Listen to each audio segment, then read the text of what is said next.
privatenetworks.com. This game was absolutely stolen from us. We were excited about being in Big 12, but tonight I am not. We won this game. Someone else stole it from us. Now here's David Smoak, Paul Catalina, and Craig Smoak. Well, it's always an interesting weekend in college football. And then because of Mark Harlan, the AD at Utah, even the San Jose State head coach, and just games and reactions and wins and losses. And BYU remains unbeaten in a controversial finish, depending on who you discussed. It was a great game. Yes, there were some things about it, but we will get all that and more. We'll have Ari Temkin from Big 12 Radio today. We'll have Phil Bennett today, and then also Tim Brando will join us today at 4:25. The Four Corners Pod will be a little bit later in the show, and that's interesting with Arizona State, Utah, Colorado, and what a weekend it was for Colorado in Lubbock, and also Paul's Top 5. All right, Veterans Day, thank you, honoring those who have been in the service, our armed forces, either before or now. We appreciate everybody that has served our great country and the armed forces. So, how do you want to start with this? Do you want to get into BYU, Colorado? They're the ones that control their own destiny. BYU remains unbeaten. Colorado, because of another loss by Iowa State, they're alone in second place. How about Dion and the Buffaloes? Yeah, they've rallied. They have one close loss to Kansas State and one ass whooping in Nebraska. And after that whooping to Nebraska, they did great. But the story of the Big 12 this week is BYU and Utah. Yeah, and let's get to it. This is the Big 12 officiating when Mark Harlan went off. And here is the statement from the Big 12 about Mark Harlan, what he said. Mark's comments irresponsibly challenged the professionalism of our officials, the integrity of the Big 12 Conference. Unfortunately, Mark chose the wrong way. There's a right way and wrong way. Accordingly, this violation warrants both a public reprimand and a financial penalty. The Big 12 Conference prioritizes professionalism, integrity, and fairness, and will continue to do so. Also, notes from Pete Thamel on the fine of $40,000, more than the highest they've handed out in 10 years. We've seen Jamie Pollard, Iowa State, Mack Rhodes, Baylor, and Texas Tech's Kirby Hocutt. They all have been fined $25,000 apiece. Some, not just football, but also basketball. Craig, your thoughts about Mark Harlan, Utah, and, of course, the BYU game? Yeah, the game. I mean, that's the real thing that's top of mind for me is the game itself. That was huge. That was the first Big 12 Holy War, and it was an incredible game as far as drama and stakes and things of that nature when it came to BYU's pursuit of the Big 12 title and also college football playoff berth and possible national championship, not getting too far ahead, but all those things still out there for them at this point. And, I can't help but be a little bit torn by that result because, let's just dive into it. Like, forget Mark Harlan for a second. I thought it was a bad call. I thought it was a bad holding call on Saturday night. I did not agree with it in the moment. I could not believe it, and then again I could when it occurred. And I'll say this. On the one hand, I've seen now everybody slow it down and show different camera angles and different types of, angles on the rule book and every which way you could seemingly divide this penalty. It's been looked at. And in the moment and still afterwards, I feel like it was a bad call. Now, maybe some of the explanation I can go like, okay, but in the moment I was like, that is a horrific call. I cannot believe they threw that flag. I still lean that way. So there is that part of it. But I don't think that, BYU doesn't deserve any credit whatsoever. BYU got the ball back. BYU drove down the field. Now, yes, that play gave them extra time, but as I've seen many BYU fans do, you can go, well, what about this face mask earlier in the game that led to a Utah score? If you can do that all day long, I thought that was a terrible call in the moment. But I do respect BYU's fight. I respect BYU's ability to win the close games, and they are on top of the Big 12 Conference. They went out and they took that game, given that ninth life that you don't always get, and sometimes when you do, you don't take advantage of it. but they got that extra opportunity, and they went and drove down the field and had a little help, but they executed when it mattered most, and they completely dominated Utah in terms of scoring in the second half. Like, Utah did not do anything offensively in the second half, and this is one of those games where you go, yeah, that call sucked, but if you did something like a field goal, just a field goal, get a safety, like something, then you win that game. So this is one of those, it's just the two sides are so heated, and it's such an emotional matchup that, you're not going to please everybody. But I did kind of find myself in the middle of, like, that was a bad call, but credit to BYU for going and sealing off that win when given their opportunity, because that's all you can go and do. But, yeah, it left a little bit of a bad taste in my mouth. Yeah, I in the moment, I was watching it. I was awake because I was, partying. But I was actually awake and saw it. In real time, I thought, man, that's a hell of a moment to make that call. Number two, but when I got up in the morning and it saw Mark Harlan lose his mind, I went back and looked at it because, look, if he's right and he can be out there, like, for example, Mack Rhodes and Kelvin Sampson and all those guys who went at the basketball officials were right. They were right, so they had it. Mark Harlan was wrong, though, and when you're going to go do that, you've got to make sure that you're not wrong. And here's why he was wrong. There was something you could have called. There was a legit hold. He threw him off his route. The official is right there. He saw it. He called it. Yeah. Now, there's no whistle-swallowing metric, so I get, like, in those situations sometimes, especially with a hold, and those things can be really subjective, all that. But the guy saw it, so him getting mad about that call. Here's the other thing. It wasn't the hold, then the next play was the field goal. It's not like the hold put them right in field goal range. Yeah. They had a few plays between the hold and then to stop them. Well, they had a big throw down the middle of the field that really kind of put them in position. But even still, but they could stop them. Yeah, get a sack again. Or score at some point in the second half. 21, you got outscored completely, shut out in the second half.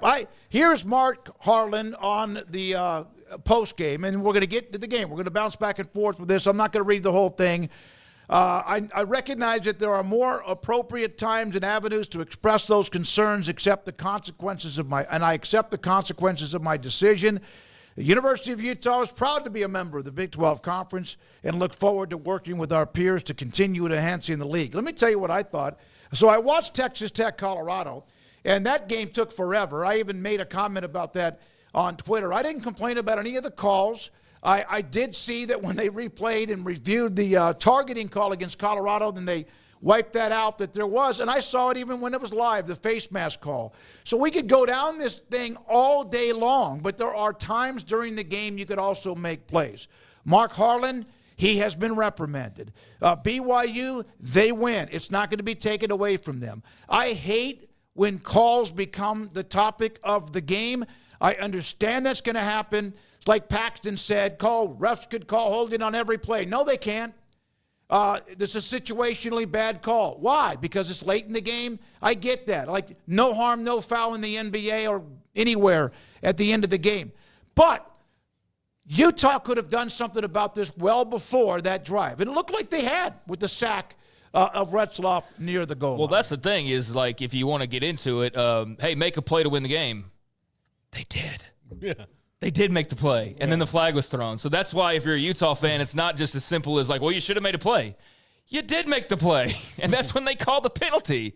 So then, yeah, you make plays after that. But, like, that's the thing. So I'm not going to sit here and dwell on this result because, that we can't really afford to do that. I know Utah fans will, and I certainly understand that. But it is what it is, and as much of, like, that's not the phrase that you want to hear. It's true. Like, you can't sit there and go back and correct it now or change it. I think Utah fans had every right to be out of their minds on Saturday night. I think BYU fans and I guess everybody else in the Big 12 that now wants to pick on Utah had every right to poke fun at them and call them sore losers and everything else. Like, that's part of college football, but every fan base would have been irate with that, and everybody would have had the same result ultimately, which is, yeah, you should have done something else about it. You should have made a play after that. You should have scored at some point in the second half. Instead, you got blanked. And so that's just a really touchy outcome because it was so explosive and it looked like it was over, and it looked like we had the big upset, and then you just get that a flags on the field, and then all of the subsequent discussion afterwards. So I think this is one of those, like, if you wanted Utah to win or whatever, like, you believe that call was as egregious as it possibly gets. If you didn't, then you think that was textbook passing or defensive holding. It's all in the eye of the beholder. So as somebody who really is somebody in the middle just watching that game, I think Utah had every right to be furious, but I also see the other side of it, especially the argument of, well, you should have done something about it afterwards. But, easy to say when you just had your heart ripped out and now, hey, go back and play defense after you just thought you won the game and started celebrating. So easier said than done, but I hate that it ended at such a great game with such a controversial ending. I hate that it was ugly instead of just like, damn, that was ugly in a good way. It ended up ugly in a bad way with the talk about it. And so I think that sucks because the one thing I was thinking throughout that game was what a hell of a rivalry the Big 12 now has. Oh, God, yeah. What a great uniform matchup. What great atmospheres in Provo and Salt Lake City. And what a great rivalry the Holy War can be alongside Baylor, TCU, and K-State, Kansas, and so on and so forth. So I think that's going to be a classic for years to come. I think Utah, given their deficiencies, played a pretty good game in a lot of ways, but they had too many things that they just weren't able to overcome offensively and sometimes even defensively. I mean, they gave us some big chunks in the past game at a lot of wrong times, and especially late, and that ended up costing them for such a proud defense. But it was a hell of a game. Hats off to BYU. I mean, they're carrying the torch for the Big 12 right now.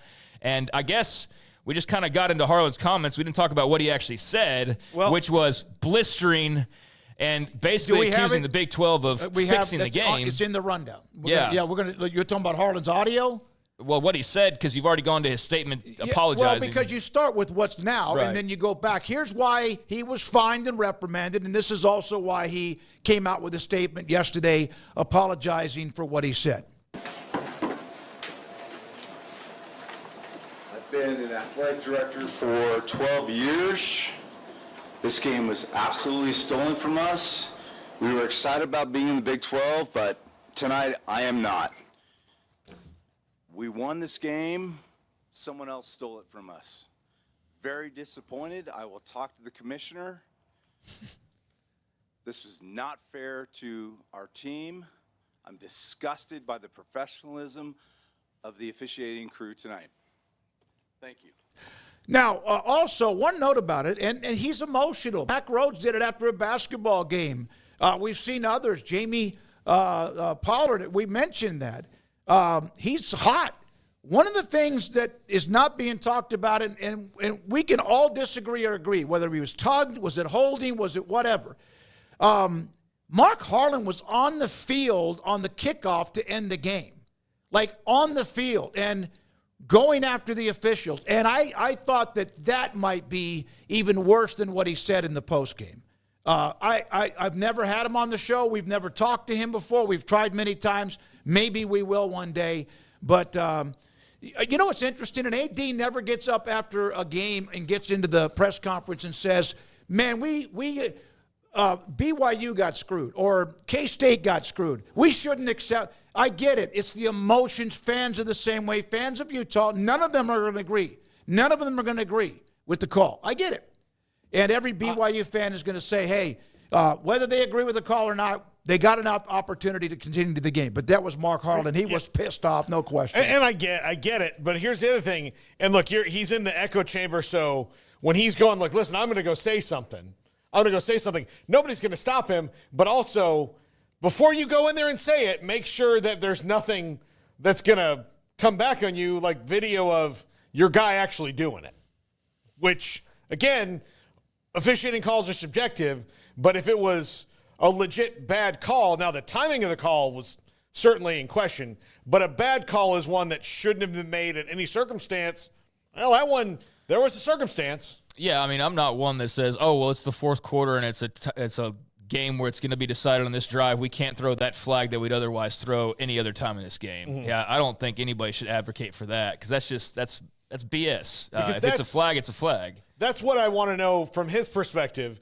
Did you think it should have been a swallowed whistle? Because then swallowed whistles benefit you too, buddy. Yeah, no, it does. Or did you think it wasn't a penalty? If you think it wasn't a penalty, that's fine. But did you think it wasn't a penalty because you were watching it from field level and maybe your angle wasn't great? The guy who threw the flag was right in front of it. So, again, sometimes this also will lead into my soapbox of this is why officials need to be available to answer questions. I was going to get to that. To defend themselves or to explain themselves. And we have the technology.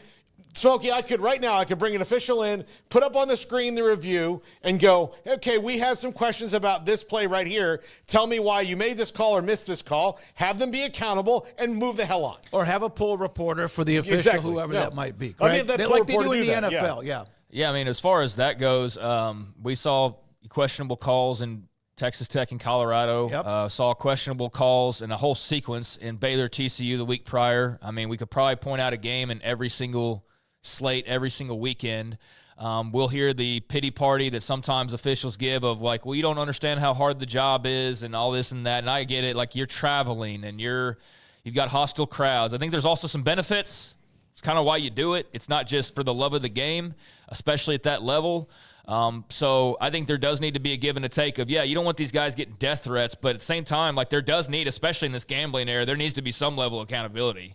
I don't think these guys should just be able to anonymously go from game to game, affecting outcomes that affect entire playoff brackets and millions upon millions of dollars, and they just don't have to ever defend their decisions. I think that's completely cowardice.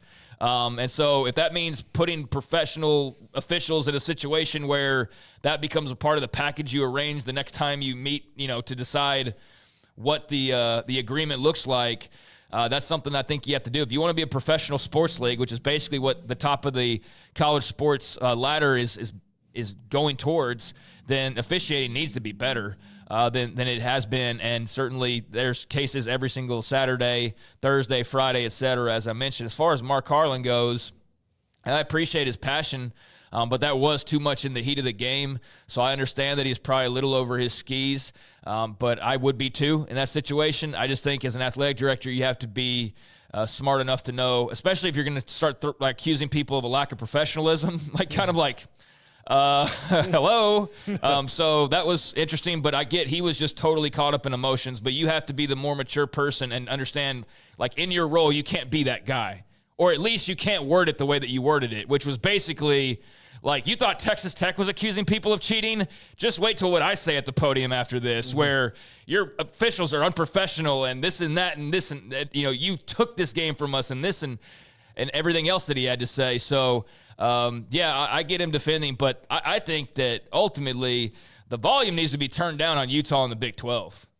Like, this is a toxic relationship so far. So I don't know if, something needs to change in the AD's office or the two sides need to come together. But, this whole, we've never wanted to be a part of you, and now we're calling you out when we lose this big game. He actually said he was excited about joining the Big 12, which I don't know if that's really true. Well, yeah, we also know everything he said leading into that, which was the complete opposite. Yeah. So, saying that the rumors about them joining were false. He wasn't the only one. No, he wasn't the only one, but he's the one that's sitting there calling out the Big 12 right now. Yep. So I do think there's this toxicity between the Utah side and the Big 12 side. Maybe not in the offices, but certainly that's the perception. And I don't think that speaks for every Utah fan. It's just the very loudest ones and some of their administration that sort of created that. And I think that's a real shame because we already kind of saw that with Oklahoma and Texas, the superiority. But they have more reasons to feel that way than Utah ever did walking in day one. And so it already got off to kind of a bad start.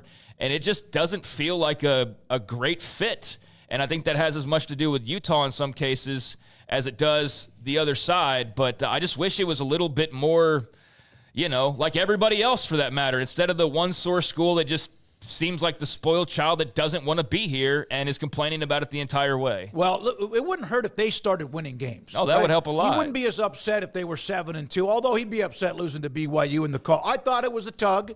There's no question there was a yank. Yeah. Now, whether there should have been a flag or not, I'm not going to get into that because I have but it was a yank. And I don't know when the flag was thrown. Was it after the sack? Was it during the play? I don't know. I don't have enough video. I do say this in my games and among others, and then we can move on to some other things as well. But I know that a lot of you in the chat room have your opinions too, and we appreciate those. You guys can talk along. Guys and girls can talk about that. Officials have got to stop being babied. I understand it's a hard job. You took the damn job. I understand you also get a paycheck. I also understand that it's a pretty good paycheck. Is it worth being like what happened with John Huggins from the Big 12, Paul? Basketball official who eventually just like he was getting death threats. Higgins. I understand that part. Higgins. Higgins. Yeah. Baylor fans will hate him until the day he passes away. It's like, come on. But there should be at least statements from the Big 12. They're not going to sit there and put out a statement about that call. They're not going to, because they could put out 300 or 150 plays a game. But I do think officials, if they have had just a really, really bad day or 2 or 3 in a row of games, they should also, if they do get suspended, we should know about it. Now, here's Cody Campbell, a border region at Texas Tech.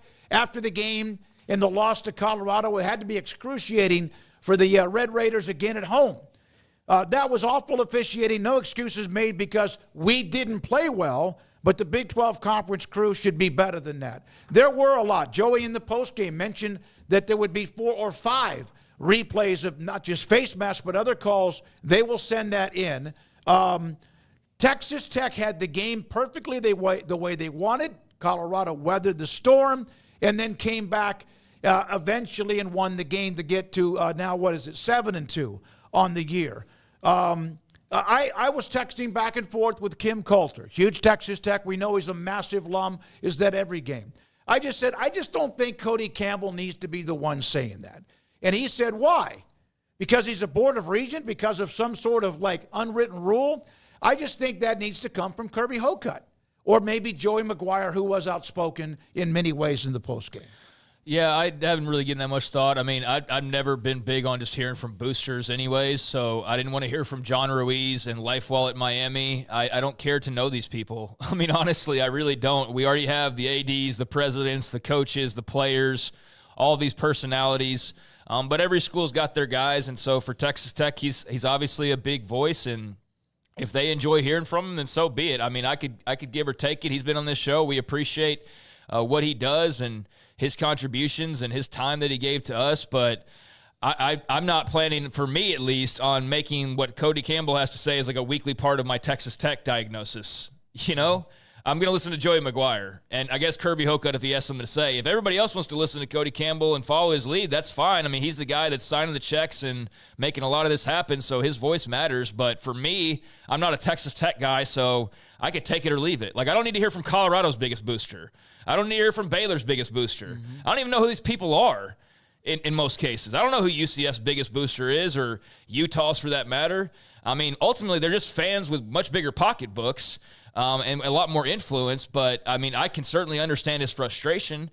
And I'm certain that a lot of Texas Tech fans probably enjoyed hearing him with the voice that he has, being as loud as he is, much like with what would you even refer to that? The allegations of the headsets, you know. Yeah, with the emoji of the bulging eyes. Yeah, I'm just trying to figure out how, yeah. I was going to say like sign, but it's not that. It's whatever you want to refer to that whole incident as a couple of weeks ago with the headsets. But, you know, he was kind of stoking the fire there. So he has his place, but I just don't think it needs to mean that we all like take what he has to say into account every week because he's some big booster. But, yeah, I can understand his frustrations because that roughing the passer in particular, was a very questionable call. Mm-hmm. Now, if you want to go just like with the holding call and say, like, slow it down and look at it from this angle and then slow it down more, and then you see, so you could do that and say, oh, well, Shador's knees were in trouble, and so that's why they throw it. I thought that call, though, that call on roughing the passer against Texas Tech created 2 or 3 other roughing the passer calls. It did. Now, in the replay of targeting, and I texted, again, Kim on this, and he said, no, he led with the helmet. Then he watched it. He said, no, you're right. It was not targeting. However, in the early part of that play, there was an obvious face mask call that was not called. So then, but again, Well, and then you get into every play. There's a hold, and so but that's why I don't want to go down that road. But there were a couple big calls this weekend that clearly had impacts on games. But there's also moments. There also was a fourth down fake punt that was a disaster. Right. Well, let me finish it. Yeah, there's also moments where you didn't get the call, but then you went and you had opportunities to make plays, and like the fourth down punt call, you didn't execute. Or like Utah, you had an entire second half to score a single point, and you couldn't do that. So, yeah, the officiating needs to get better, but teams also can be better in their execution, and that would also change the outcome in a lot of cases. All right, there's a few more things to get to. Ken Nia Matalolo from San Jose State. This was the weekend I did. How proud of you and me. Phonetics writing it out that way. Plus, I just like the guy. Mountain West issues, public reprimand. San Jose State. I think they play Boise next. Ken Nia Matalolo in his response to public criticism of game officials following the win against Oregon State. So there's another one that went down. One quick note. He's complaining after a win. Yeah, no, that's exactly right. According to Dave Aranda earlier today, that Dominic Richardson, the transfer from Oklahoma State, hasn't played much. Didn't really play a lot last year. I guess he did a lot more. It's going to make he's taking that extra year so he can go somewhere else next year. Aranda wished him well and wished that his career will find a chance to be the alpha. Yeah, need to say before we move on, and I talk about that, through all of the officiating noise, congratulations, BYU. I said it at the beginning, but congratulations on remaining undefeated, and also to Colorado. I mean, they're in second place by themselves. They're in control of their own destiny. That was a big win to go to Lubbock and defeat a pretty good Red Raiders squad, so we can argue about this and that, but, I mean, ultimately those teams won, and those two teams are on a collision course to Arlington as it stands right now. That's your Big 12 championship game. It's Colorado versus BYU with 3 weeks to play. So those were controversial moments in those games, but those were big games and big wins by those two, and that's what we need to acknowledge before we move on here. So having done that, we'll see if that gets tested and somebody else jumps into the fray, which I imagine they will in these next 3 weeks. But Dominic Richardson was hardly playing. He was a non-factor in terms of their rotation at this point. And so having only played in 4 games, I think if you've got a year to go out there and try to give it one more go, it only makes sense if that's, what you're trying to do is continue playing football. So sorry that it didn't work out better here in a couple of years of play, or I guess less than 2 years. But, yeah, I totally get his decision, and I get that there's not really room for him right now. Yeah, Pendergrass and Washington have become dominant over a couple games. And then even though, Richard Reese hasn't been much of anything this year, but they've got 2 guys, and then they have others that are waiting in the wings. And both those guys, Pendergrass and Washington, will be back next year, so that there's not a lot of room for him to move up. Yeah, and they got the young kid, I think, from Oklahoma coming in as a pretty good player, too. Let me get to something that here's an example. Tyler Stout, this is why, at least me, yes, there are calls, and then I hope we can go on to what else is going on in college football. There was also a face mask called against BYU, but the replay showed no face mask. There was review. Utah scored on that. See, we could go through that on every play. I get it. All you have to admit, everybody, if your team has benefited from a call that's helped them win a game, there's nothing wrong with saying, hey, we got lucky, and you won the game and enjoy it. And so we move on from that. The AP Top 25 poll. Here we are. It shook up a little bit. BYU's up to 7. There's Texas. They looked really good against Florida. Looked like they got rested, decompressed, and relaxed. Iowa, now with 10 wins for the first time ever. Alabama jumps up after throttling Garrett Ross and his Go Tigers. That was a terrible game. That was just brutal. There's you don't even know what a terrible game is. Yeah, well, we'll get to you in a minute. You don't even know what a terrible game is. Yeah, none of you guys know what a terrible game is. Yeah, all of our favorite teams suck. Not as bad as the one on Saturday. Ole Miss, of course, just jumped on Georgia, even after giving up an early pick and then a touchdown. Georgia offense is sick. And if you really think about it, when they dominated Texas in the first half in Austin, they had a lot of short fields. But Carson Beck, what in the world's going on? And it might not be him. Maybe it's the offensive line or protection or receivers or whatever. They They look really, really bad, but they, of course, aren't going to drop too far. They're number 11. Boise at 12 and SMU, a couple of new teams, not in the top 25, but what they're doing. Colorado bumps up to 18. K-State still inside of it. Iowa State gone. Back-to-back losses. They are done. They still have a chance, though, to get in to the Big 12 championship game. Now, here's Ole Miss after the game an hour or so later. Molly McGrath, the sideline reporter, with a picture of the goalpost in the middle of the square on campus at Ole Miss. You know what? I congratulate them for tearing it down, but just to the middle of the square, Vanderbilt went all the way down Broadway. Maybe the Vanderbilt kids weren't as drunk as the kids in the Grove. Maybe that's true. Maybe you only got to the middle of campus because that was all you could go. But hey, it's got to be dumped into a river or something, so somebody has to dive in and saw it off. Ole Miss, you could have gone a little further. I don't know what the closest river is. It may be the Mississippi. I don't know. Honestly, I don't know. Here's a note about Ole Miss's win against Georgia. CBS Sports with this one. Snaps a 52-game win streak by Georgia. 52-game win streak by Georgia against non-Alabama teams. Second win for Ole Miss against an AP top 2 team in history. There aren't a lot. A lot of schools don't have a lot of those. And Ole Miss has won 8+ games now for 4 consecutive years for the first time since the early 1960s. And it's the biggest win of Lane Kiffin's tenure there. It's the first time that they've been able to get over the hump against the Georgia and Alabama or something like that when it mattered into the postseason or has postseason implications. And the world's kind of ready to write off Ole Miss after the losses they had, but now they're right back in it. So good for them. They got and then they had, of course, Jackson Dart, who came back in. He was out for a little bit. Looked like, oh my God, they're going to get down 20, and they came back to win that game. Either one of you want to say a couple of things quickly about the top 25? BYU is just not getting any benefit of the doubt. They just have to keep winning. It's like what we said last week. I'm sure there will be some stink raised for better or worse about where they land tomorrow night. That's really all that matters, not the AP poll or even the coaches poll at this point, but I'm very intrigued to see where they land. They won again.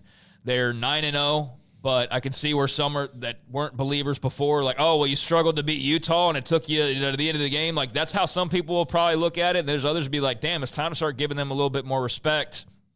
I don't think they're 2 or 3 spots worse than Indiana. I think Indiana's had a pretty easy schedule, but fortunately we're going to see them get tested here pretty soon in a very major way.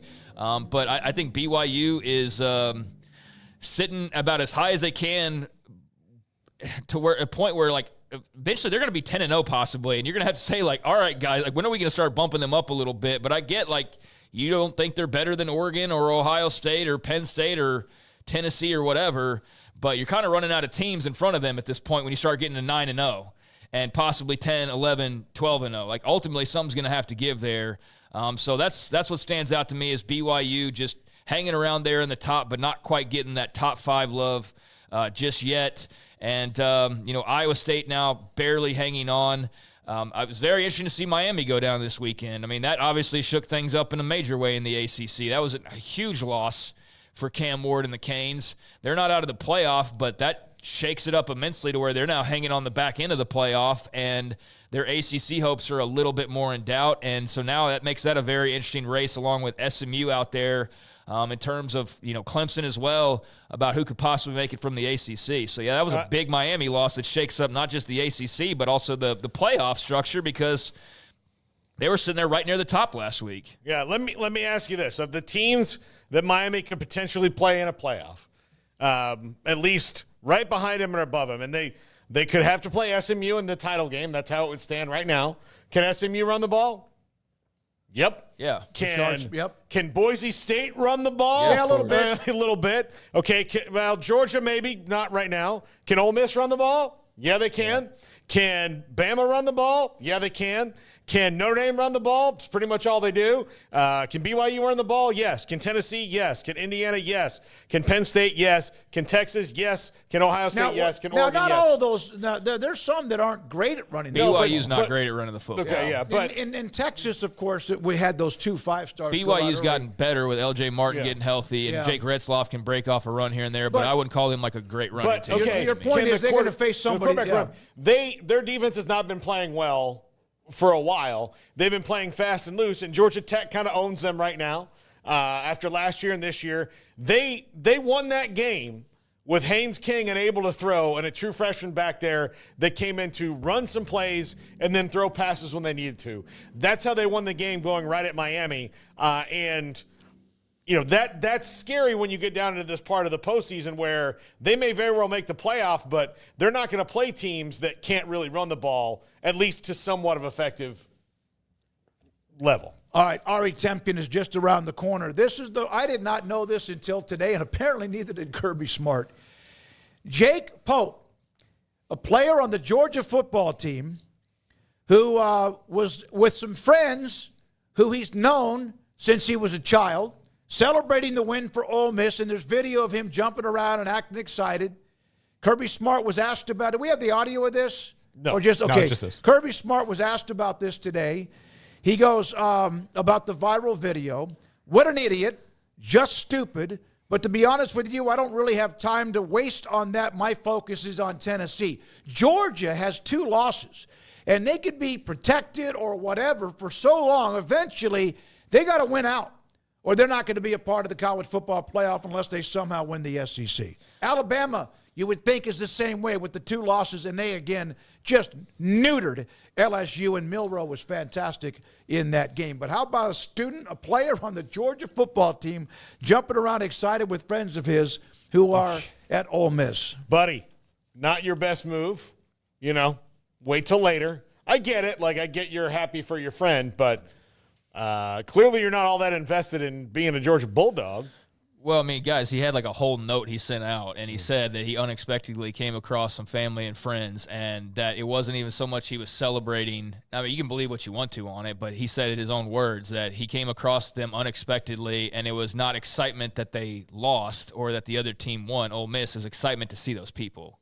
So that's what he says. Well, I have no reason to – I mean, I don't know the guy, so I'm not going to call him a liar, and I'm not, psychotic enough about the SEC that I'm, want to – take him off the team. But I think Kirby Smart's reaction to it was pretty funny, and I think he learned a valuable lesson about the camera's always on. And I don't think it's an indictment against the kid or anything, but it does make for a funny moment, especially if you don't take into consideration his reasoning why. But, yeah, that was not a great look. All right, we've got a lot more to get to. Ari Temkin. We'll have Tim Brando at 4:25. We'll have Phil Bennett today. He's in Longview. He'll join us at just after 5, plus we'll have the Big 12 Four Corners pod, which will be interesting with Colorado up, Arizona State up, and then Arizona and Utah, a combined 10 consecutive conference losses, 2-10 overall. Craig Smoak, Paul Catalina. I'm David Smoak. Again, thanks to Garrett Ross, Emery Winter, Jack McKenzie here doing what they do. Thanks to you and our sponsors. And this is 365 Sports. Dr. Kent Petty. I talk a lot about what he does when it comes to testosterone and helping you increase it if, in fact, that's a problem within your body. Men, 1 out of every 3 or 4 men have symptomatic issues of low testosterone that could affect you in many, many ways. The part or the one symptom that a lot of people discuss, or you see it over and over again on television, is your sex drive. It is the lack of testosterone that could affect that. He can give you, or he will set you up. His staff will set you up to go get your blood work. He will get the results. They'll take care of that appointment, by the way. He'll get the results in your blood work, and if your testosterone level is too low, he can put you in a program to increase it, to help you with that. But it also might be you're just lethargic. You don't have a lot of energy. It's part of father time. 1 out of every 3 to 4 men have symptomatic issues of low testosterone. If you're dealing with, you're gaining weight and you're pretty active, testosterone going down could also affect you there. Plus, he has some of what you see now on the market when it comes to helping you with weight loss. Plus, if you just want to have him as a regular doctor, he does that too. Dr. Kent Petty, Petty Clinic, lowt.com.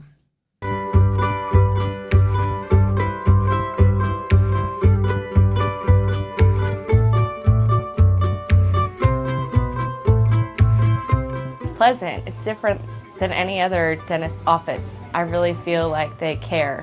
And it's not that you're here for 2 hours waiting on someone to take care of you. It's quick and easy, and I bring my kids, and my kids love being here too. They really love the treasure box. Staff is really nice and accommodating, real friendly. You feel more like home. It's not sterile looking. Everybody has their own personalized rooms with decorations and decor, and they'll even have a blanket for you when it's cold. I've recommended people to actually come here, and they are patients now. I really love it here. It feels like family.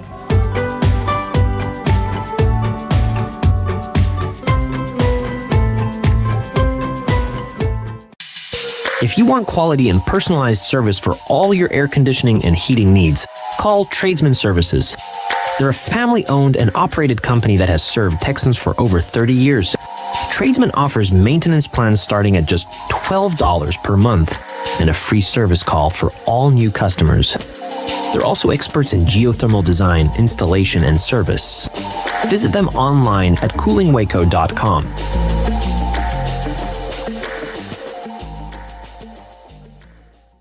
Another so-so pizza from So-So's Pizza? But wait, there's Marco's! Our new triple pepperoni Magnifico pizza is stacked with classic, crispy cupped, and new bold shredded pepperoni. It's triple the flavor, and only at Marco's. Just $11.99.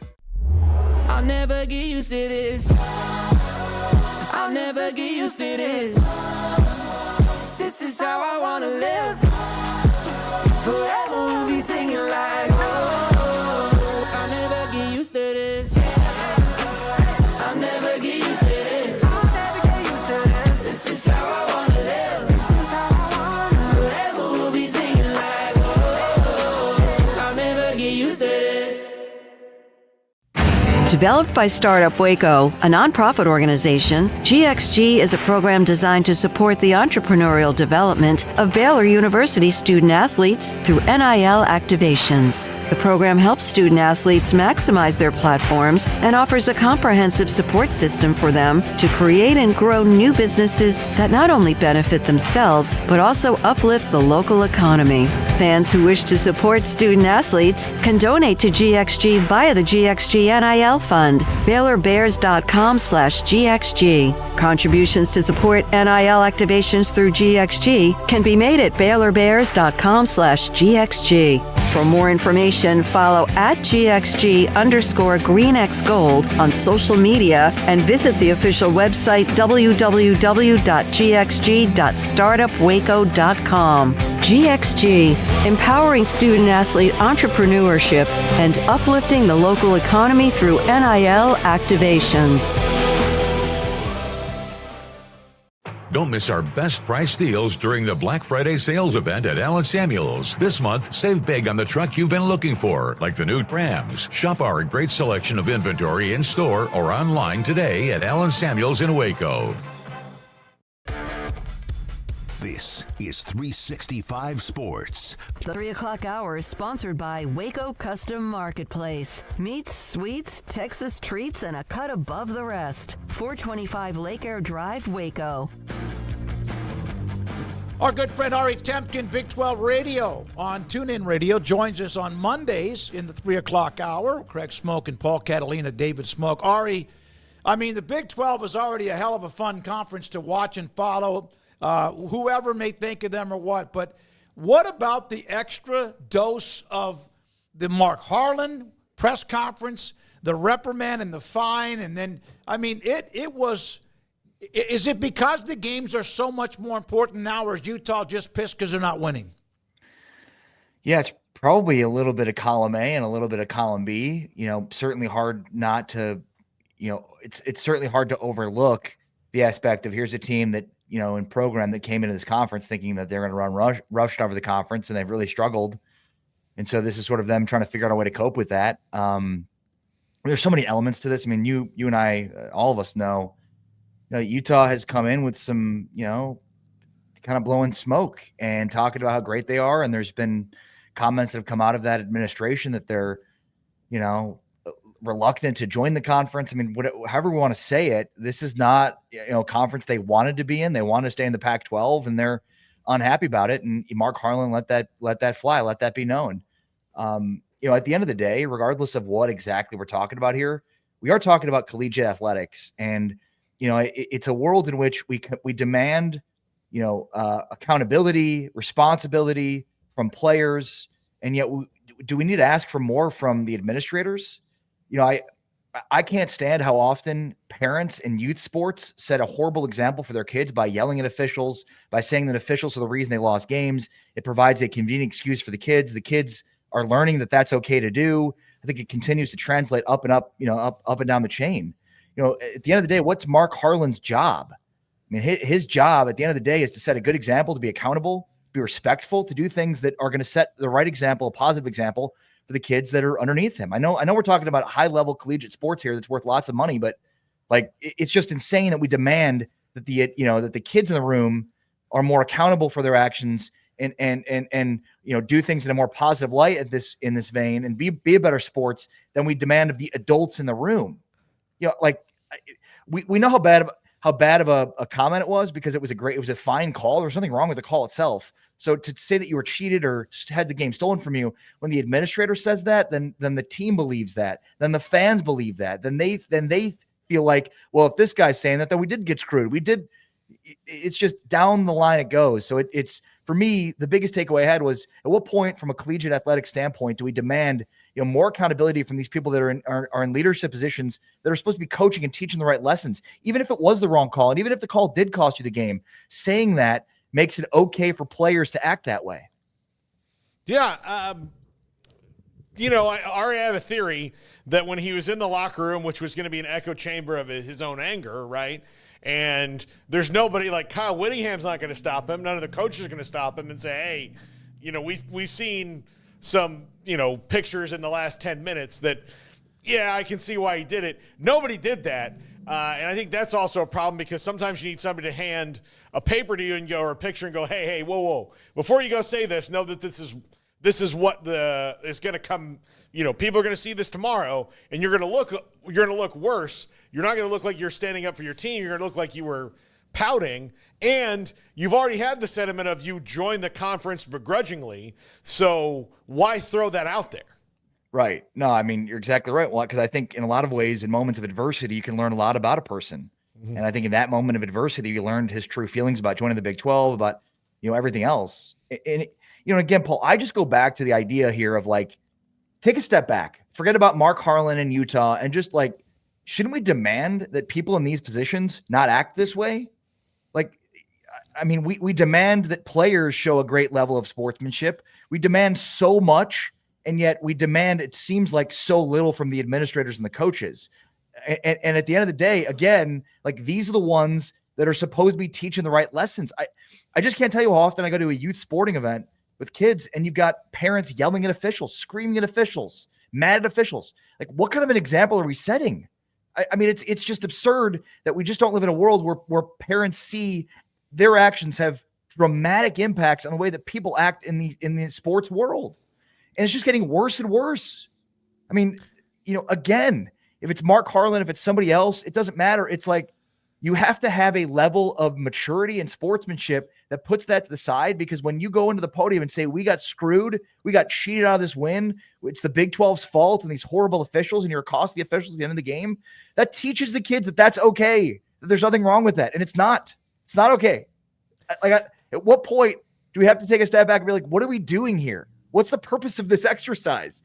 I get it's kind of close to pro sports, but it all trickles down, and it's why we see this behavior not get any better. It just gets worse and worse and worse.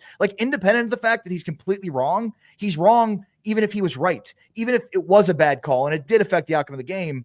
That's not the lesson we need to be teaching kids, one. And two, I'm always of the belief that calls aren't going to impact the outcome of games. You have to take that out of the control of the officials because you can't control that. So I don't know, pick up more than 60 yards of offense in the second half, score more than 0 points, get a stop, after that first down was awarded on the holding penalty. Like, there's so many elements to this that are just so upsetting. But again, I just returned to like the idea of like, we demand so much more from a sportsmanship and an accountability standpoint from the student athletes themselves than we do from the actual administrators and college coaches. It's absurd. Ari, in terms of that win for BYU, I mean, obviously 9-0, big win over your arch rival. You escape another scenario like with Oklahoma State where you were kind of on the ropes, SMU, but you found a way to ultimately win. They're right there just outside the top 5. They've got 3 games left. Just how massive was that win for BYU? Like, what were your thoughts on the game itself and how that all went? Because that has gotten lost in finger pointing and this, this whole spectacle after the game. Yeah, I mean, and I'm sure you guys would agree in many ways. There's a lot of 2022 TCU to this team. Yeah. Just like every game, all of these things have to line up in order for them to win, and they just keep winning. Now, with that being said, there's a spoiler coming to town next week, and I think Kansas, with the way they're playing, has a chance to upset one of the next 2 opponents and play a huge role in this Big 12 championship race, which is BYU and Colorado, or Kansas's 2 next opponents. But, look, in the first half of that game, I think Brandon Rose for Utah did a really good job in utilizing his legs. And that really, I think, caught BYU off guard. Jay Hill, though, made the adjustments into the second half, and Brandon Rose had none of those same running lanes and opportunities that he had in the first half, and their offense completely collapsed. It's the reason they only had 60 yards in the second half. It's the reason they had 0 points in the second half. I think you mix that with a combination of, Kyle Whittingham getting conservative and perhaps overly conservative. And I mean, you have the outcome that we see a lot. I mean, you just can't take your foot off the gas. There was a situation late in this game where they're up and they chose to run the ball on 3rd and 10 as opposed to going for the first down. And then they punt in 4th and 6. Like, we see this all the time in football. It just does not result in success. So, I think BYU making the adjustments in the second half, their defense is still really, really good. And they make plays when they need to. They're very similar to that 2022 TCU squad. But this to me came down to 3 plays. It was the 2 throws and 1 run for Opati following the penalty. He had a 30-yard throw to Roberts, a 14-yard throw to Lassiter, and then a 14-yard run to Opati. If Utah gets a stop on any one of those plays, the game doesn't end the way that it did, but they didn't. And so BYU kicks the game-winning field goal. So I was looking at the games that we have down the stretch. You mentioned Kansas. They can wreck somebody, a couple of different teams. We obviously know that Iowa State and K-State are going to play. There's going to be absolute week in and week out drama. I saw a note from the Big 12 that 12 of 16 teams are still alive. 12. And, of course, that could be cut in half like every week. But this is so much – like, this is not cut and dried, is it? This is so much fun to see, even though right now BYU and Colorado control their destiny. Yeah, no, you're right. And, like, Colorado has Kansas coming up, but they're the only team of, like, let's just say the top 5 that only have 2 conference losses that has Oklahoma State on their schedule the remaining 3 games. So, like, Oklahoma State is obviously atrocious and clearly the worst team in the conference. And I'm not sure they're going to win a game this year unless something crazy happens, just based on what I've seen. So the fact that they're not, on anybody else's schedule with the exception of Colorado says a ton. So it's like, these are all very, very competitive games. There's a variety of the teams that are playing here. I mentioned, Colorado plays BYU and Kansas plays BYU in Colorado and, 2 of their final 3 games. Kansas State has a few of these teams on their schedule, including Iowa State, as you alluded to. So, like, in some ways, there's kind of a round robin playing out. In other ways, we have sort of the best teams deciding these races. And again, as we know from history, I mean, based on what happened on Saturday with Georgia Tech beating Miami, like, crazy things happen this time of year. It's just super hard to keep winning. It's hard from the mental mind frame of players to keep winning week after week after week when you're undefeated. And then, obviously the physical toll as well as teams are beat up. I mean, nobody's 100% right now. It's how close to 100% are you in terms of individual players. And so, it's finding the courage and the guile in order to do that. I mean, Iowa State, they were hanging on to dear life with the injuries they had. And then, and their linebacking injuries didn't bother them as much as it seems like Malik Verdon and Dom Orange did this past week against Kansas. So, it's managing injuries. It's who you're playing and their motivation. And I think, when you look at these 5 teams, like, the motivation in the teams they're playing is really, really large. Ari, there are some teams that, saw their their hopes dashed, in the last week or now on the outside looking in? If you're Iowa State, Kansas State, these teams, like what's the stomach churn level now that you had Kansas State, Iowa State in control of their own destinies, now really not, and they're on the outside and they need help. Yeah, and I always like the idea, the term like control your destiny, which basically means like you got to win out. But how likely is that, right? So I mean, control your destiny is basically like keep winning and you'll be fine, but that rarely ends up happening, right? So it's like I get it when people say it, but to me, it's like, let's just wait and let this thing play out, because mentally speaking, like it's just tough to keep winning week after week after week. And that's how, like, even now when you try to project the rest of the season out and who's going to be there, like the one thing that I think is probably certain is that the 2 losses is probably the most losses you can have to make it to the Big 12 championship game. So even though mathematically teams with 3 losses and 4 losses are still in it, and I think at this point in time, only teams have been eliminated have 5+ conference losses. So that's the number. That's where the 12 of 16 comes in. But to me, the number is really 2. If you've got 2 conference losses right now, or less, you're in good shape. But I don't think you could lose any more than 2. So, I in some ways, I think all of those teams control their own destiny, which means they have to win. They have to go 3-0 in their final 3 games. And I think the teams that do, the 2 that do, are probably the ones that are going to end up playing for the Big 12 championship game. I mean, you look and say it's BYU and Colorado. BYU has 0 conference losses and Colorado has 1. And then there's, a rash of teams. I want to say 4 or 5 others that have 2 losses. Again, if any of those teams goes 3-0, they're going to be probably playing for the Big 12 championship. Ari, KU, as you mentioned, they can play spoiler. They won 2 out of their last 3. Big win over Iowa State. Should have beaten K-State as well, sandwiched in between those 2 wins. They've got BYU, they've got Colorado, they got the 2 top dogs back-to-back weeks, including Provo this weekend. Why is Kansas playing better right now, or why are the results different? Jalen Daniels, he's not turning the ball over. I mean, you look at some of the throws he was making early on in the season, it's almost as if he had the yips. Like he's a different player. The Jalen Daniels we're seeing now is the guy that was picked, as a preseason player of the year candidate and Heisman Trophy hopeful, and a guy that people expected to have Kansas at the top of the, at the top of the Big 12. So, I mean, they had turnover issues. They had end of half situations, end of game situations. I mean, they lost 5 games by a total of 13 points. So like what they should be versus what they are, like they're probably the best 3-6 team in the history of college football, based on the fact that they probably should have won a lot more games than they've actually ended up winning, especially from like a mathematical standpoint. Like some of these games are just statistical anomalies in terms of, you win those games 9 times out of 10. So yeah, I mean, just simply put, it's just been Jalen Daniels. Like their run game has been really, really good all year. It's just been their inability to not turn the ball over, and specifically Jalen Daniels. I thought at times early on in the season, also Jeff Grimes was a problem. We've talked about that a lot.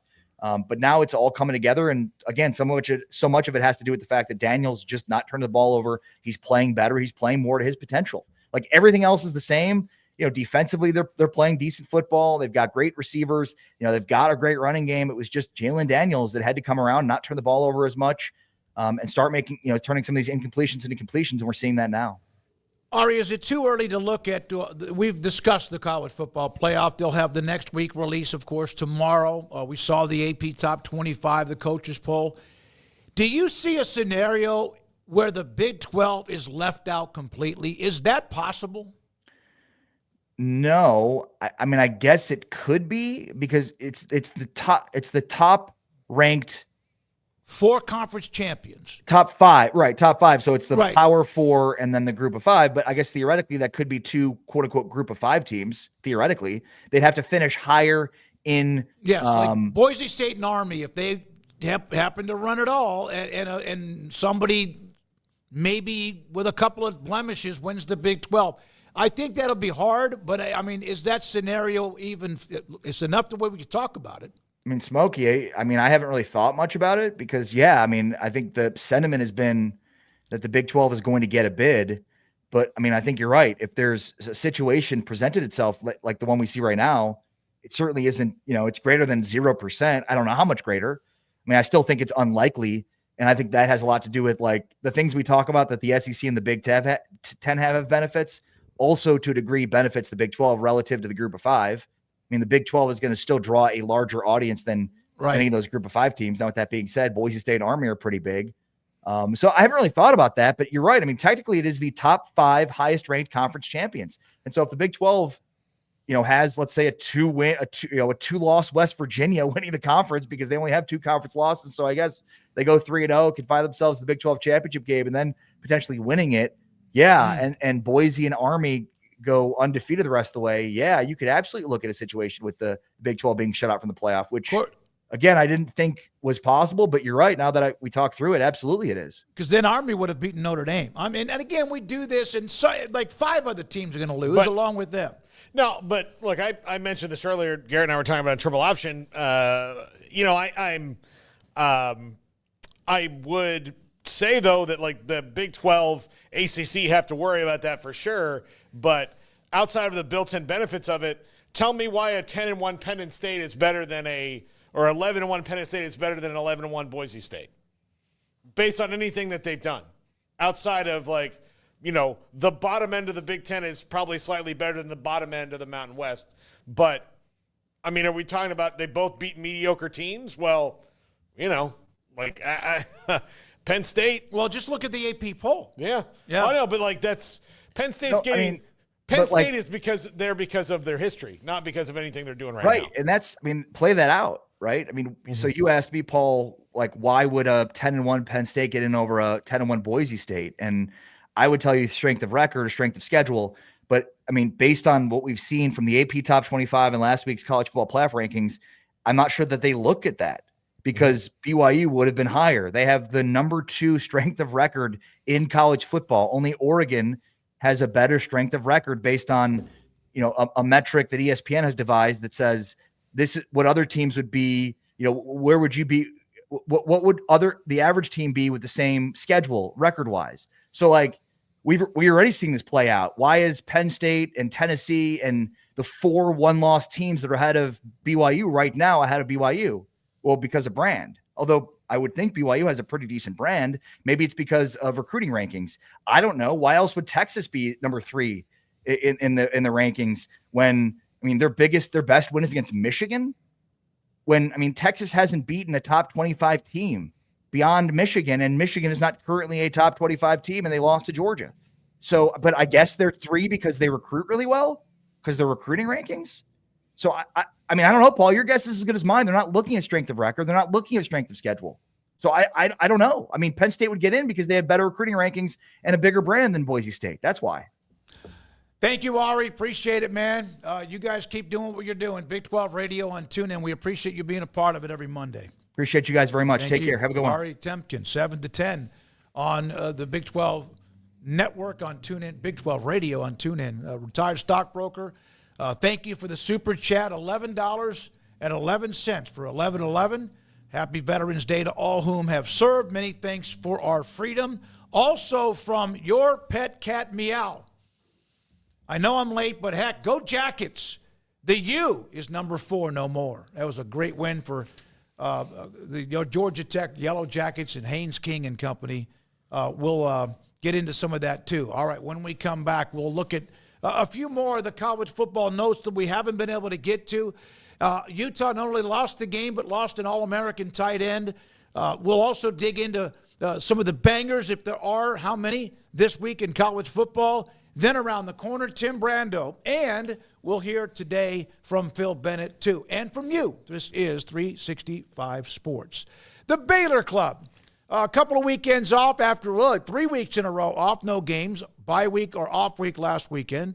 And then, of course, 2 games on the road coming up against West Virginia and Morgantown and Houston on the road, too, before they're back home at the end of the month against KU.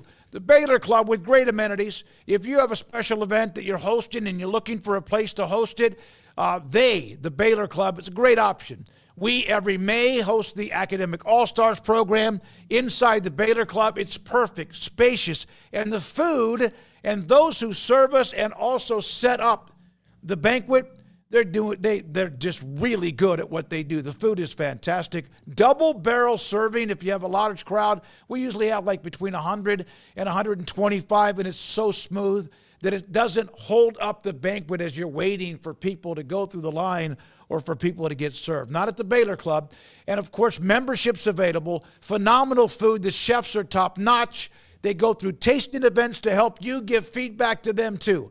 The Baylor Club with General Manager Mike Mosel inside McLean Stadium, just off I-35 in Waco.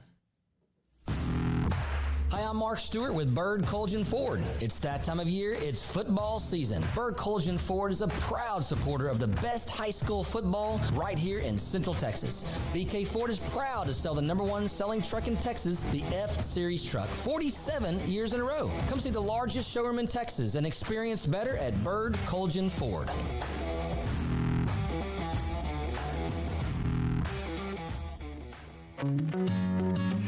Established in 2007 and independently owned, Alliance Bank Central Texas is committed to helping families and businesses meet their financial goals. From their tellers to their board of directors, they know the importance of superior service and competitive products. Customers have confidence knowing that their financial needs are in good hands. It's your bank, Alliance Bank Central Texas, with 2 Waco locations, 4721 Bosque Boulevard and 191 Archway Drive on Highway 84, and at alliancebanktexas.com. Member FDIC and equal housing lender.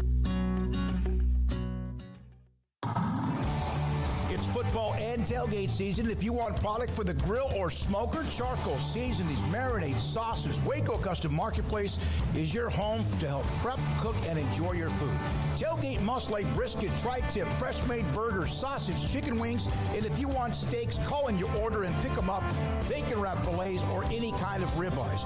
USDA Select, Choice, and Prime that melt in your mouth.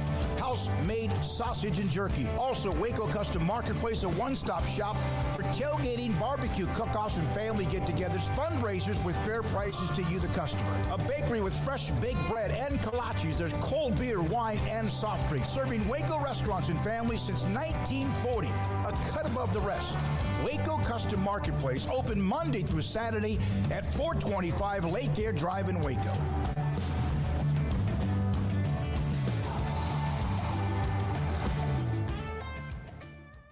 Pizza, burgers, and Bears football. There's no place around Waco that serves them all other than Bubba's 33. Come show your green and gold and enjoy some of Waco's best food and beverages while watching your favorite team, the Bears. When real Bears fans get hungry, Bubba's 33 is the #1 spot for ice-cold drinks, hand-stretched, stone-baked pizzas, and bacon-infused burgers. Join us for indoor or patio dining. Bubba's 33, Waco's restaurant and proud supporter of Baylor Bears football. Sick 'em, Bears.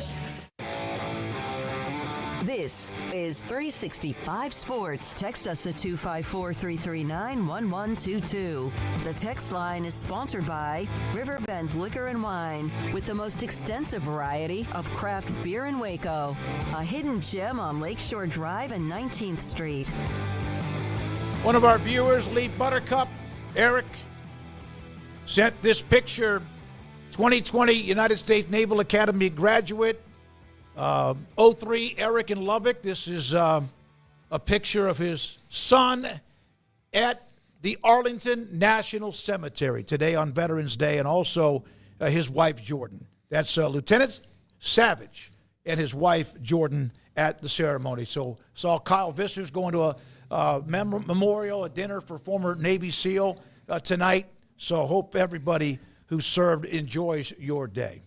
Now, we'll have, again, an hour from now, Phil Bennett and Tim Brando will join us in just a moment, too. Florida State, God, they just can't stay out of our business. They just won't leave us alone. It is astonishing how far they have fallen from this time a year ago. Yes, the devastation of the college football playoff snub because of Jordan Travis being injured.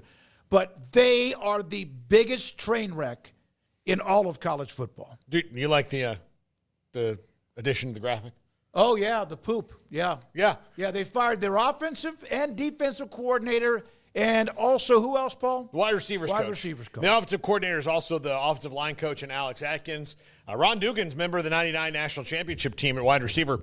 So I know it has to sting for him. And these are 3 guys who did help them become 13-0. And that can't be, left out of the narrative of the story of them. But bottom line is, when you go 13-0 now to 1-9, and it's up in the air if they can even beat Charleston Southern,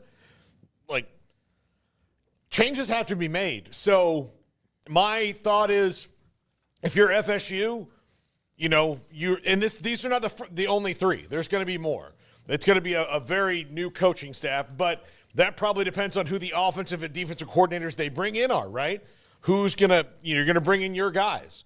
And if I'm Mike Norvell, this is the buddy hires are out the window here. Out the window. You go and you start at the top. Who's the best wide receivers coach in the country? You call him and try to get an interview. If he says no, who's the second best, and so on and so on and so on, and who are the best recruiters? This is not about buddies. This is about getting it right and taking those steps because they're a you mess. got to make it right. They are absolutely as good, and they were fantastic last year.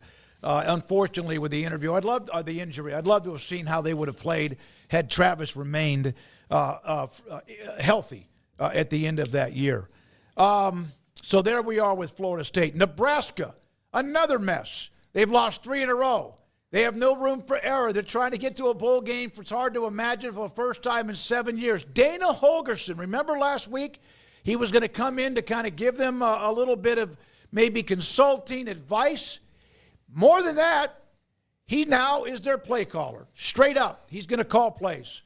And Matt Rule even today said that they'll see how things work out, but that he also envisions Holgorsen, if in fact he doesn't get a head coaching job somewhere else, being invited back to be their offensive coordinator next year. I hate it for Marcus Satterfield, but the other side of it is, look, they got to get better on offense.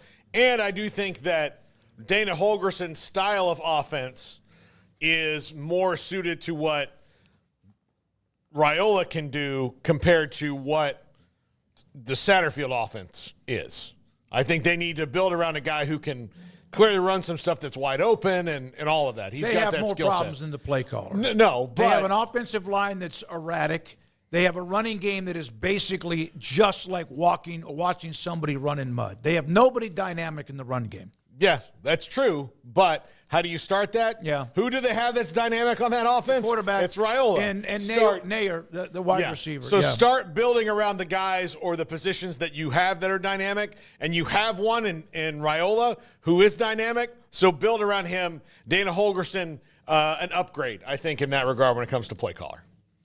Yeah, that's an interesting move. Satterfield obviously just not cutting the mustard and not necessarily all his fault, but I think that's kind of been the case now. Matt Rule's kind of gone to him a couple times. It hasn't worked out. So Holgo got brought in to, bring his expertise. And I think anybody that was paying attention could have kind of side-eyed that if this is just an analyst thing or perhaps there's more. And it didn't take very long to find out there was more to it. So got to try and find some juice from somewhere with 3 games to play, or else those will be your only 3. And you falling flat, not making a bowl game, which means just winning one of those 3, is just entirely unacceptable. So you got to do what you got to do to try and make this thing work, try to get over the hump and get at least one more win. And this is a move to try and do that. We'll see if it's successful or not. But at USC, Wisconsin at home, and then at Iowa, they won't be favored in, I don't think, any of those games. So it's going to be tough with or without Holgorsen, but that does add a little extra spice and mystery and just intrigue to Nebraska over these final few weeks. All right, Garrett, do you have the bangers? Doesn't take long. It's not a great week for bangers. These are top 25 teams, both ranked. 3:15 on Saturday. Missouri, Eli Drinkwitz said they're still alive for the college football playoff with a win. And what a bizarre, we got to discuss, what a crazy, absolute bat-crazy ending against Oklahoma. They have South Carolina, who's now won back-to-back against A&M and Vanderbilt. And then at 6:30, it's Tennessee and Georgia at Georgia in Athens. That game's on ABC. Georgia is on right now a death watch as far as for the season, and among other teams as well. I want to go back to Missouri and Oklahoma. Craig, have you ever seen such a bizarre ending the way those last 5 or 6 minutes of that game went? I mean, I don't know. I think there's been all sorts of bizarre endings when you live long enough to see enough games, and so there's a few that come to mind, but that exactly not necessarily that I can think of. So not really trying to search my memory banks too much because that was painful enough on Saturday. Didn't need to compare it to anything, to just let it be what it was, which was an awful loss for Oklahoma, another one of which there have been many this year, and that one might take the cake, although getting just absolutely obliterated by Texas didn't feel all that good, and getting absolutely obliterated by South Carolina wasn't that fun. And, I don't know. I don't know with Oklahoma. Clearly, Brent Venables is now skating on thin ice. I don't believe in Jackson Arnold, man. I never really have, and I still don't. And I get that he's got the talent that pops on film and pops in camps, but I don't believe in the guy. He's young still. I think he could go off and be a great quarterback, but he just turns the ball over entirely too much and in the worst possible situations. And if you've watched enough Oklahoma football, then somebody somewhere, you even had the thought yourself, God, I hope Jackson Arnold doesn't turn this over. And what happened? He turned the damn ball over, because that's what he does more often than he does anything else. And so that just is a big blemish on this year, that loss on a year that's already had a lot of blemishes. But that one was just another kind of unique and painful. So, that wasn't a lot of fun. Jackson Arnold, I don't know what the future holds. Brent Venables, I don't know what the future holds. The coaching staff, I don't know what the future holds, because there's absolutely going to be changes there this offseason offensively. Defensively, they're still pretty good, but they're terrible on offense. Yeah, they're terrible on offense. Did getting rid of Seth Luttrell help him, or was he a scapegoat? Well, of course he was a safe scapegoat, because if you look at the quarterbacks they had, the fact that they were rolling out fifth and sixth string wide receivers who were walk-ons. All right, so is Seth Luttrell the problem when all your dudes are hurt? And you go to get Deion Burks in the offseason, he hasn't played. So he keeps getting hurt. He got hurt again Saturday. He just came back. Yeah, he hadn't played. But did Seth Luttrell go sprain his ankle? No, he didn't. So he was a scapegoat for sure. All right. Note from King's Gambit in the chat room. Always love it when the bosses think the only way to address criticism is the way they outlay, and anything else then is wrong. Shout out to our AD, or shout out to the AD, for doing what a lot of us believe is the right way. Speaking of which, with Mark Harmon, that's from King's Gambit. Thanks for your feedback on that. We discussed that story with Utah, BYU, and Harlan, and his comments, and random kind of a press conference at the end of the game, and then, of course, the reprimand and fine. You want your people that run what you have is to fight for you, and you can. I don't think you could ever convince anybody to do one thing or the other. I did see some Utah fans who said, "Man, Mark, shut up." Well, because it's one thing to fight for somebody, but it's a matter of how you fight. If you go up there and say, "I'm really disappointed in this result. I'm going to talk to Commissioner Brett Yormark about," you could have done it in a way that's not nearly as brazen and burn the house down and we hate the Big 12, but that's basically what he did. He just reinforced everybody's thoughts that Utah hates the Big 12, hates being in the Big 12, is looking to get out of the Big 12, and for a conference that was finally wanting a little bit of harmony because the two teams that seemingly always acted that way were finally gone, and everybody kind of had a chance to say, "Oh, well, this is nice. We're all happy to be here, and we're going to cut each other's throats when we get a chance, because ultimately one of us has to be the winner, but at least it's kind of nice that we're not looking down on one another." And that's all Utah has seemingly done, or at least the portrayal of it is that's all they've done since they arrived. Now, I know that's not every fan, but their administration has certainly portrayed that. A large portion of their fans, at least online, have portrayed that.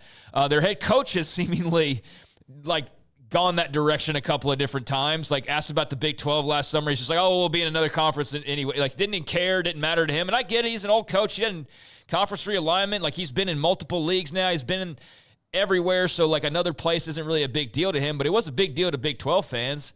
And so I just think the gasoline got poured back on what was already kind of a fire that was there to begin with. And in the light of what had just happened, it just made it uglier. And his comments were the most incendiary. I mean, he's blatantly calling out the professionalism of officials. He's talking about how we were happy to be in the league, which all of us call bull S on, because we've never gotten that idea from Mark Harlan in any way, shape, or form. So now he says that for seemingly the first time, but it's only to take a backhanded compliment and say, "But not now."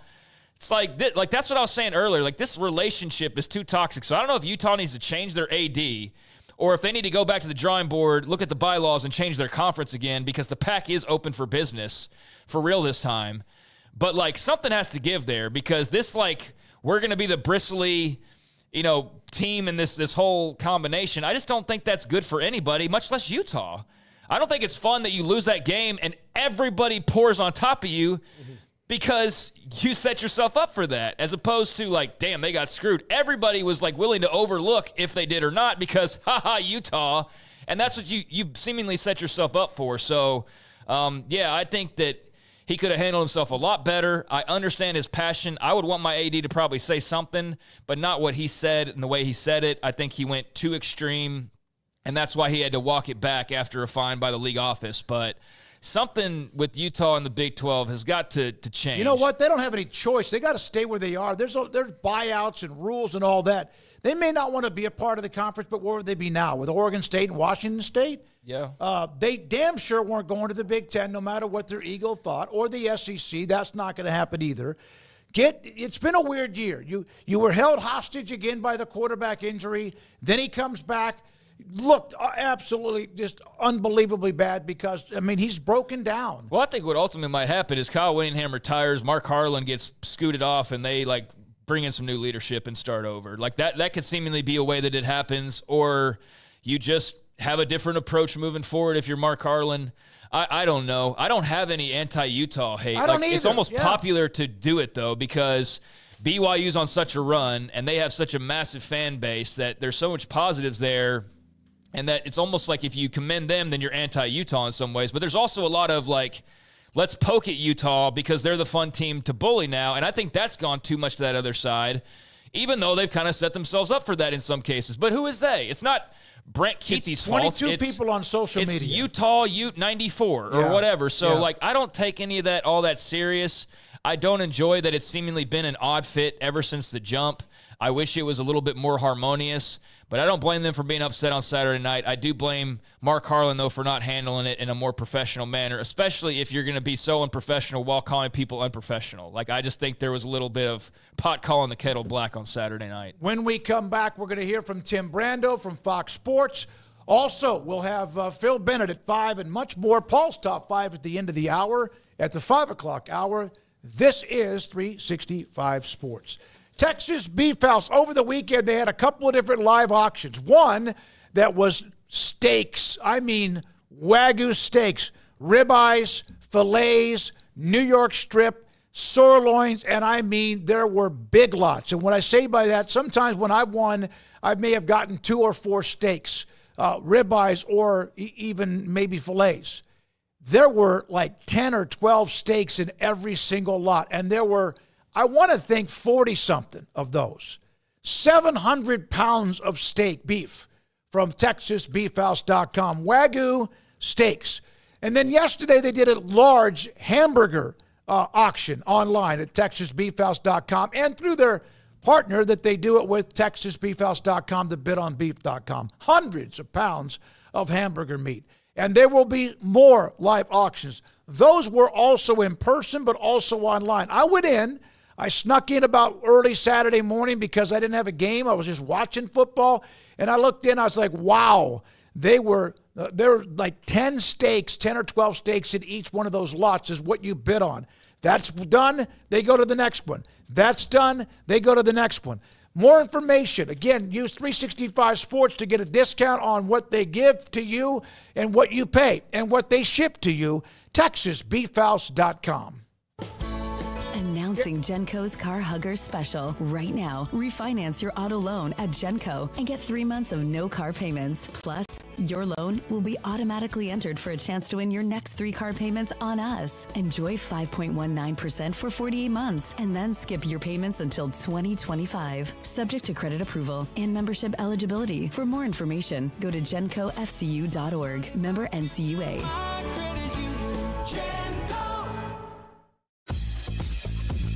Baylor Scott & White Southwest Sports Medicine and Orthopedics, the team physicians for Baylor Athletics, diagnosing and treating all sports-related injuries, including concussions. These specialists also provide orthopedic services for athletes and non-athletes alike, whether it's knee or shoulder pain, a wrist injury, orthopedic spine care, and even an arthritis and total joint clinic. Trust the doctors Baylor Athletics trust. Baylor Scott & White Southwest Sports Medicine and Orthopedics wants to get you back in the game. Ready to take your business to the next level? Carrion Solutions has got you covered. We deliver world-class IT consulting, including Quest On Demand and Migration Manager, M365 and Exchange migrations, Active Directory assessments, security hardening, and Windows Server upgrades. Our experts specialize in consulting, monitoring, support, and managed IT services. We promise vision, professionalism, and unbeatable value. Satisfaction guaranteed. If you're not happy, we make it right. Remember the name Carrion Solutions. For more info, email sales@carrionsolutions.com or visit carrionsolutions.com. That's CARRION solutions.com. Carrion Solutions IT success guaranteed.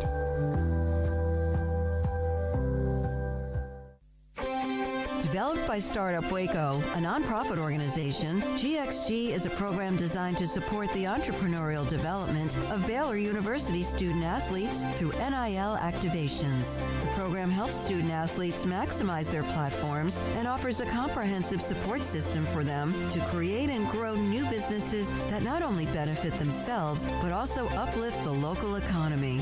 Fans who wish to support student athletes can donate to GXG via the GXG NIL Fund, BaylorBears.com/GXG. Contributions to support NIL activations through GXG can be made at BaylorBears.com/GXG. For more information, follow @GXG_GreenXGold on social media and visit the official website www.gxg.startupwaco.com. GXG, empowering student athlete entrepreneurship and uplifting the local economy through NIL activations. This is 365 Sports, powered by Sikkim365.com. The 4 o'clock hour is sponsored by Boozer's Jewelers, the wedding ring store, specializing in custom jewelry and repair, all in-house. Now here's David Smoak, Paul Catalina, and Craig Smoak. Timmy B, Fox Sports, Tim Brando.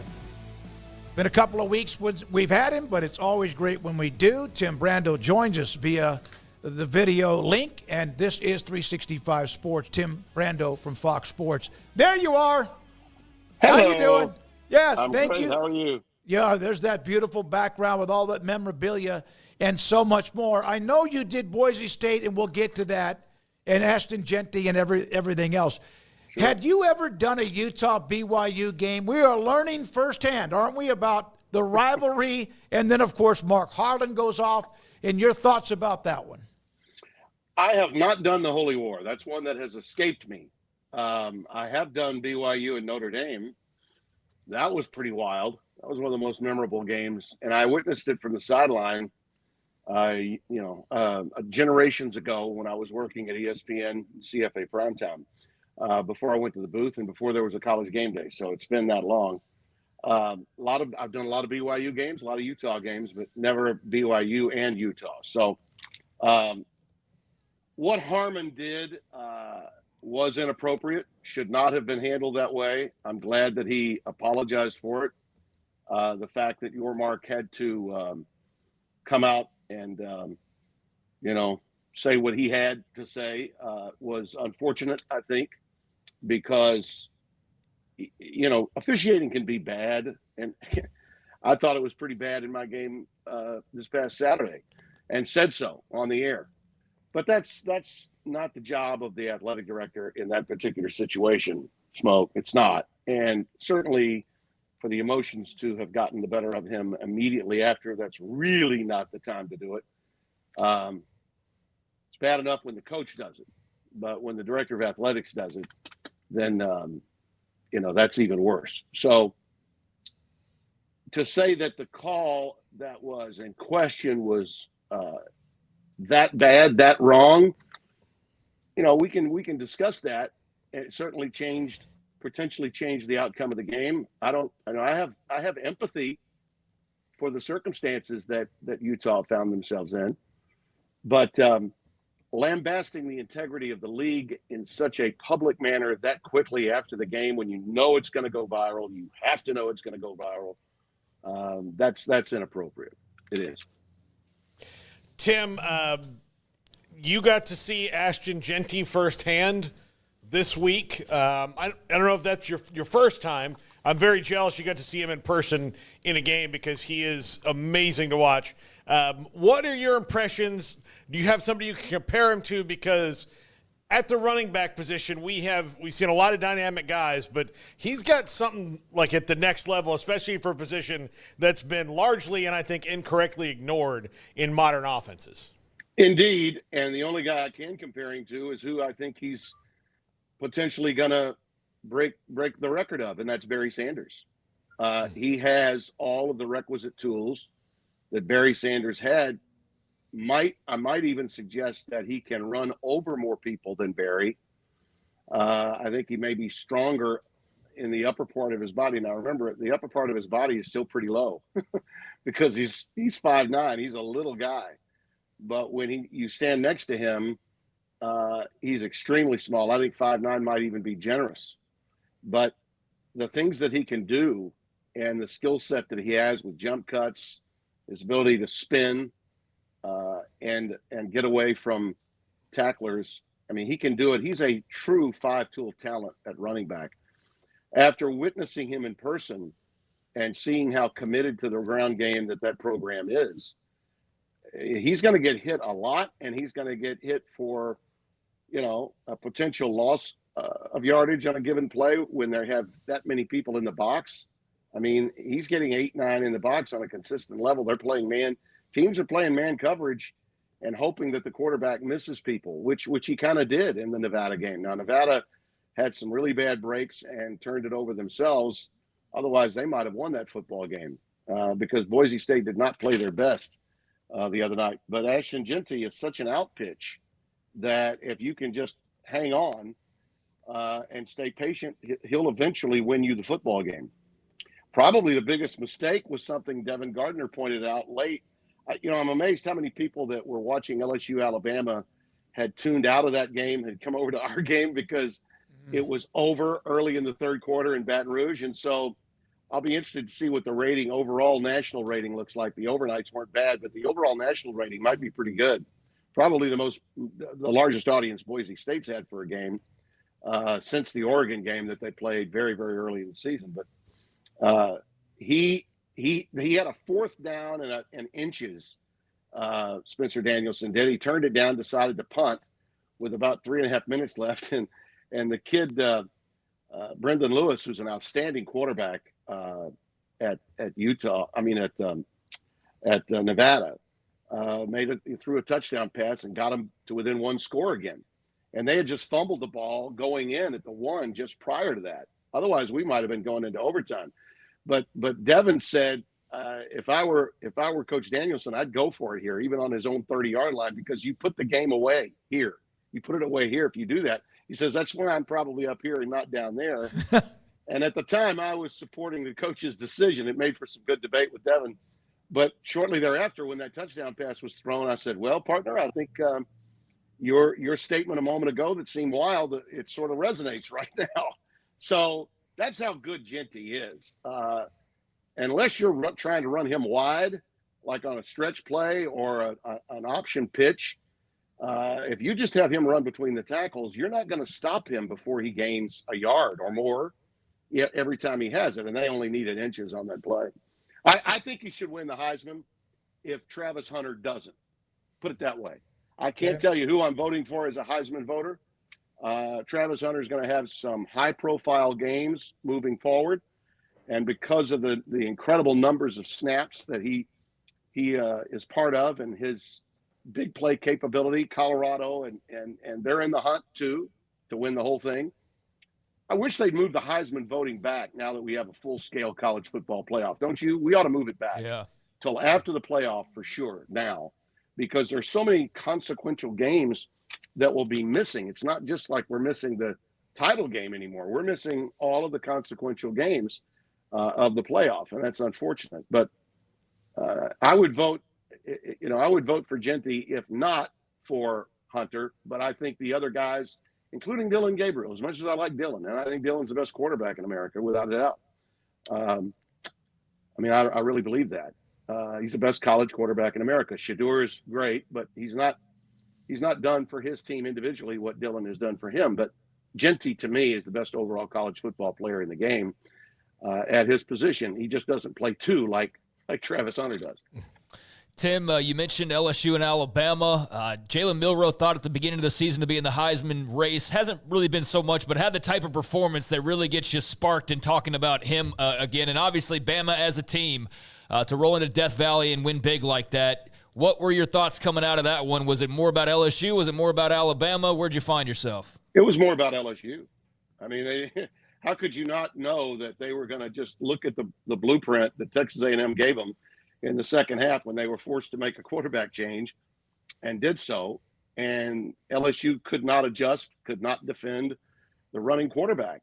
And Milroe had done the same thing to them a year ago in Tuscaloosa. Now, we all thought that this LSU defense was a lot better than the one that was in Tuscaloosa last year. And we certainly thought even if they weren't that much better, they would have learned during an open date what went wrong with Texas A&M in the second half. And they didn't do that either. Was the blocking really good for Alabama? Sure it was. But, I mean, for LSU not to know after the opening series and the second series and the third and the fourth that this was not going to stop until you adjust, man. And a lot of people were high on Blake, and deservedly so given the way they had played in a couple of games, particularly that game in Arkansas, which I think everyone thought might be closer. And they did the job in that game. I think a lot of people felt like LSU had addressed those issues and had actually gotten better without Perkins than they were with Perkins. Well, you know, they were grasping at air and were leaving holes that were the size that a freight train could go through. And certainly Jalen Milroe got through pretty quickly. So Alabama is in the playoff for me right now in my standings. And they likely will get there if they win out. But are they that much better than LSU? I don't think so. But they were made to look that way by a pathetic performance by that defense and some really poor coaching. This is the first time that Brian Kelly really legitimately, in my mind, should shoulder a lot of blame.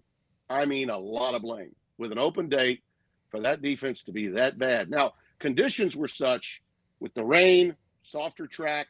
Alabama is a power downhill run team, a bit more than LSU, although Durham is running pretty hard for LSU now. He had a couple of big runs in the game early. But LSU is not a team that, I mean, a slower track is going to hurt them in the passing game. And Nussmeier is a fixture back there. His inability to run was as much a part of the problem for their offense as Milroe's ability to run was for their defense. Tim, with Georgia and Alabama now with 2 losses, the SEC has these teams stacked with a lot of, 2 losses, Texas and Texas A&M, and one other team right now with just the one, Tennessee. They're all, I mean, Tennessee plays Georgia. Right. Is it must win the rest of the way for Kirby and the Bulldogs? I think so.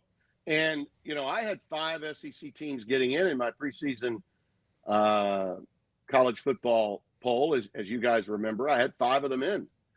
And I think it included Missouri, which is now obviously, out on the outside looking in a very big way. I thought for sure that they'd get 5 in. I don't think they'll get more than 4 now for sure. There's no way they get more than 4 in. At where we sit right now, I'd have to say Alabama is in. Ole Miss is in. Obviously, if you look at the 3rd and the 4th, it's got to be Tennessee first, right? It's got to be Tennessee first.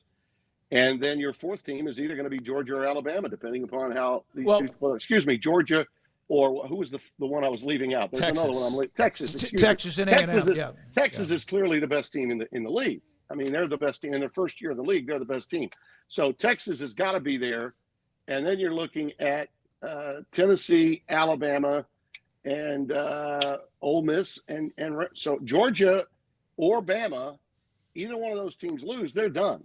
Mm-hmm. Okay, I don't see a 3-loss team right now, given what we're seeing elsewhere. The issues here for the SEC are that the parity around college football is so understandable now for even the CFP. Okay, as gutless as that committee has been in the past, I don't think that you can look around the country and not see how many other great teams are out there. And they're not all in the SEC or the Big Ten. There are a lot of really good teams outside of those two leagues that are far more deserving than a 3-loss Georgia or a 3-loss Alabama. So to me, if one of those two teams have 3, they're done. They are done. Tim, I need you to make an argument for me why Penn State, even though they only have 1 loss, should not have the same kind of scrutiny that Army, Boise State, or Wazoo would have. Because they're so good on the defensive end of the ball, and because they're in every game, and their offense has let them down. Kotelnicki had an awful game play calling, and I thought he was the strength of what they were like in the beginning of the year when they looked so good at the beginning of the season. If you recall, I thought West Virginia might beat them to start the year, and they got absolutely boat raced by them. And I thought Andy Kotelnicki was a great addition. It's clear that not having him hurt Kansas, particularly early in the season, if not now, they're coming around now, but they got to win out even to get to a bowl, and they've been really a disappointment up until recently in the Big 12. But their defense is just next level, and I think that's a lot of it. Now, they're not pretty to watch by any stretch, but their defense has been outstanding, and I think that's going to carry them. Now, the schedule in and of itself isn't the strongest. I'll give you that. But the case for Penn State would be the same case that you'd have for a team that maybe you think is overrated in the SEC. It's not unlike Alabama's. The metrics are on their side, okay? The Big Ten metrics for their teams, because of the level of the metrics, the way the analytics work for the committee members to look at, even with a lesser schedule than a lot of other teams in the Big Ten, it still measures out to be, from an analytical standpoint, in front of the papers that those people are looking at, it looks better than a second or a third team out of either the ACC or the Big 12. And that's what I'm concerned about. The Big 12 has now begun to cannibalize the way we thought that they might. Iowa State's 2 straight losses. We're going to see them this week. They may be done already. We'll see how they perform in this game with Cincinnati. Cincinnati's not a very good team, so even if they beat them, they're not going to get much out of it. They do get Farmageddon at the end, which is a saving grace, does give them hope, okay, because they get Kansas State at the end, but they're going to need Kansas State to take care of business themselves. And they've got one this week that, could be tough on them. And they've been close to losing more games besides the ones they have. So, and BYU is without question the most vulnerable of the unbeatens when you look at the way that they won most recently. So that hurts the Big 12 teams that don't win the Big 12 championship. And in the ACC, it's a similar story when you think about it. Miami having stubbed their toe, my hope was that Miami would win out. And I said so when I ranked them where I did in the preseason. Because they haven't, okay, now they have to win the ACC championship in my mind if they want to get in and win out.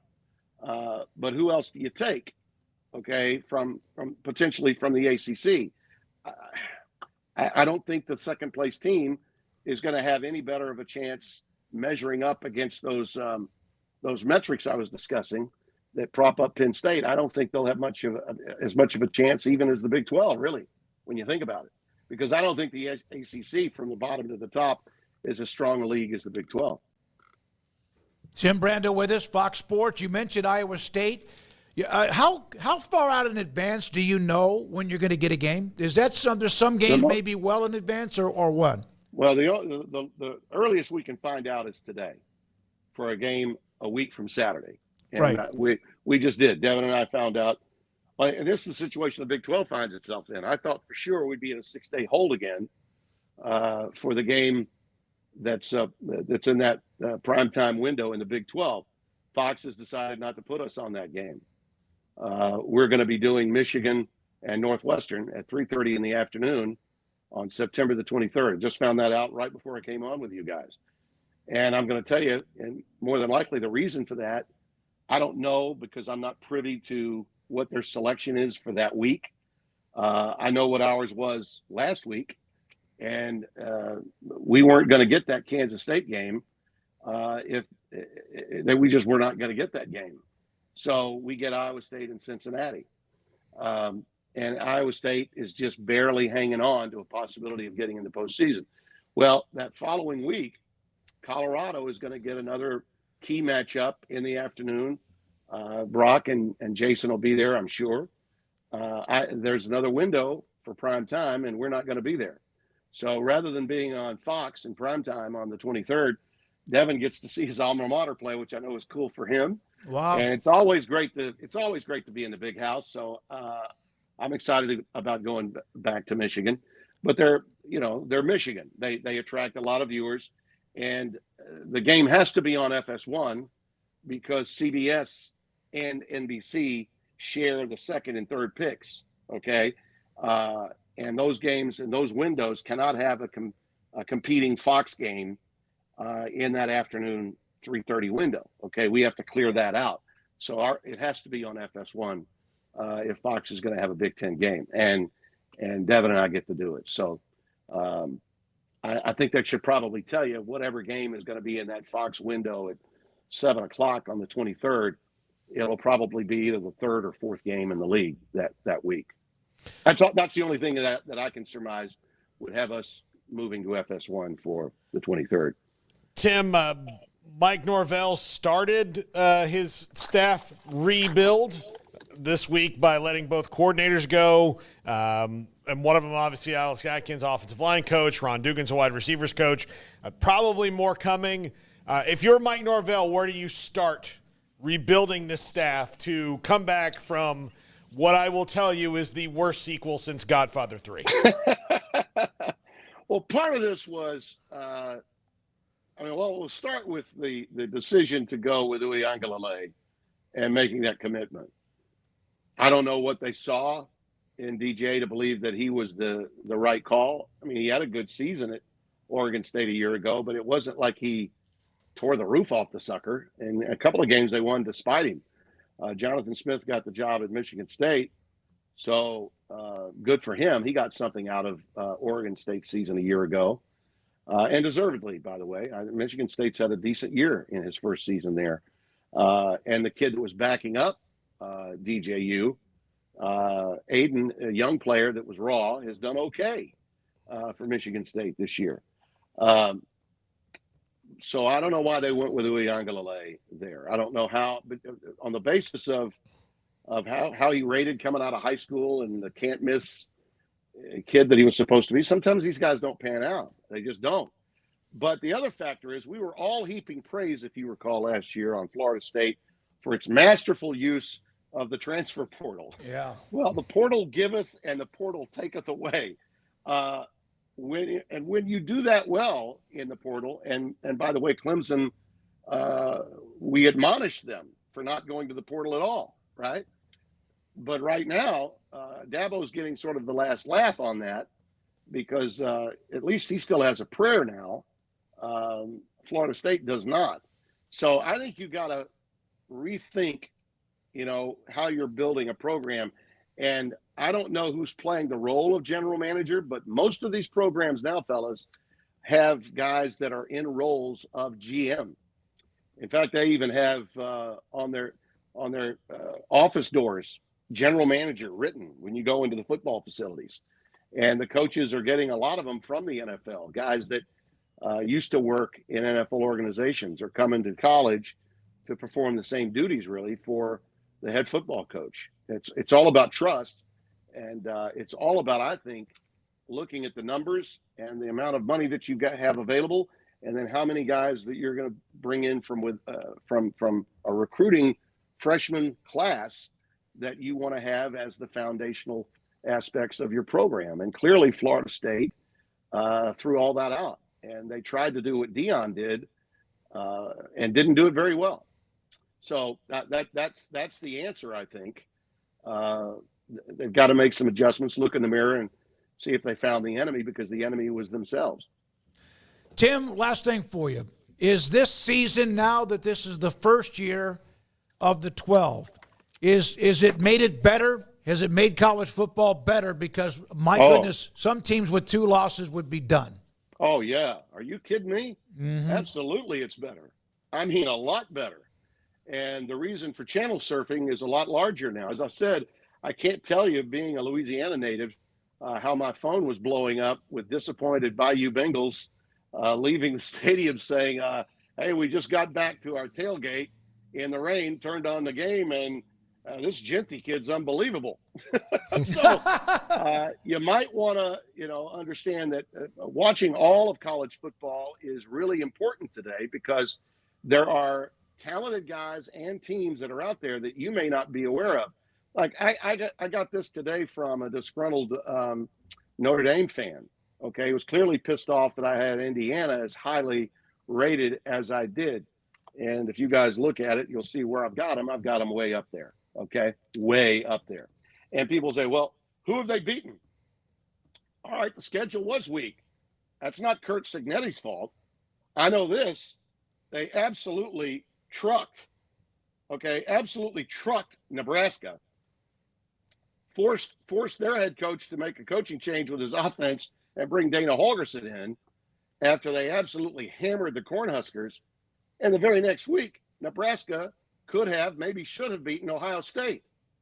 Okay, so Indiana, to me, looks damn good. Mm-hmm. And if somebody says, well, they barely beat Michigan. Well, it's November. Michigan's good. They're the defending national champs. The guys that are still there, they care. It's harder to win games in November when you're undefeated and you're the target of every team. And by the way, if you don't play your best game and you still win, that's another sign that your program has come of age. A lot of teams that haven't been there and done that before have to learn to win games like that when they play ugly. And Michigan forces you to play ugly. And the thing I can't get rid of with Notre Dame, and I told the guy this, I do know this. He said, I guess Timmy's not watched enough of Notre Dame. I was like, yeah, I've watched enough. I've watched enough to know that you've got one of the worst home losses in college football. I've watched that much. So, take your shamrock and put it where the sun don't shine. Indiana is undefeated. Okay, they're 10-0. And to me, 10-0 should matter to people.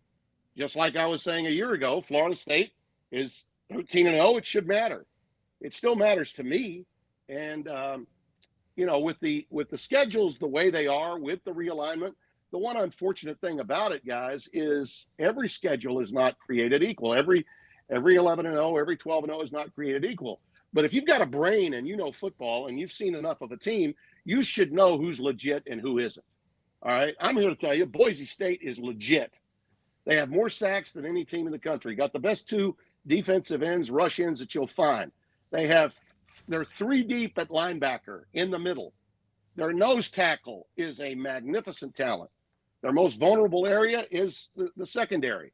But the secondary doesn't have to defend for very long because they're getting sacks at a rate no other team in college football is. So they're going to be a problem. And if they happen to move, exponentially forward, like they were 12, I had them 12 for like 2 weeks before they actually got into the 12th position in the AP poll and now the college football standings. But I have them at 10 now. I've got them moving up even further, and if they do what they're supposed to do in the last 3 weeks of the season, they could get as high as 8 or 7. And I'm telling you, that is a dangerous place for them to be if they happen to get a ranking that's that high, especially a team that's not in the Power 4 to get a rating that's that high and have an opportunity to play. Can you imagine them getting a game at the Blue Field in the playoff?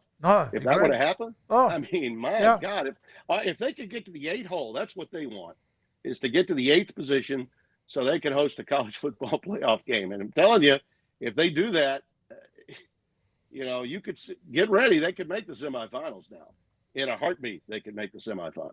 Well, and honestly, thanks for the time, Tim, as always. Appreciate it, you being available, video and everything. Was that it would be good, it would be nice. I know the Blue Bloods wouldn't want this, but I would, is that teams like a Boise State or even a BYU or maybe, let's say, Army, if that even happens, it would just I'm all in on Army now. Yeah. I would love to see Army pull this off. If they could run the table and have a goose egg at the end of their record, that's what I'm saying to you, a team that is in the position.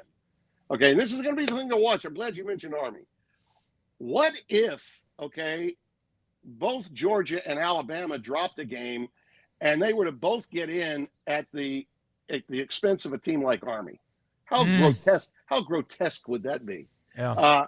I actually wouldn't mind seeing it happening because once again, we could just absolutely, go nuclear on the egregious actions of the College Football Playoff Committee. And I've got no problem doing that.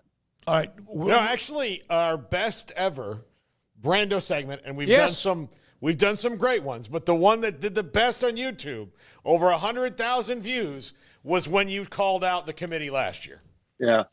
Well, get ready because there could be the sequel. We could have the sequel. So I'll just root for Rant 2.0. I'll root for chaos because it was great for us. Tim, one last thing, just a quick answer if you don't mind, from Surfer Boy 3000. Yeah. Which is the loudest stadium you have ever done a broadcast? Is it Tiger Stadium in Baton or Death Valley, or is it Neyland and Knoxville? Is there one in particular? A&M?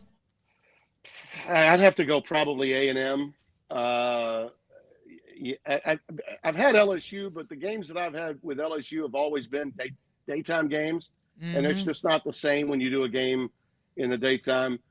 Tennessee with Peyton Manning would be a close second, and that was his last home game that he ever played in a Tennessee uniform.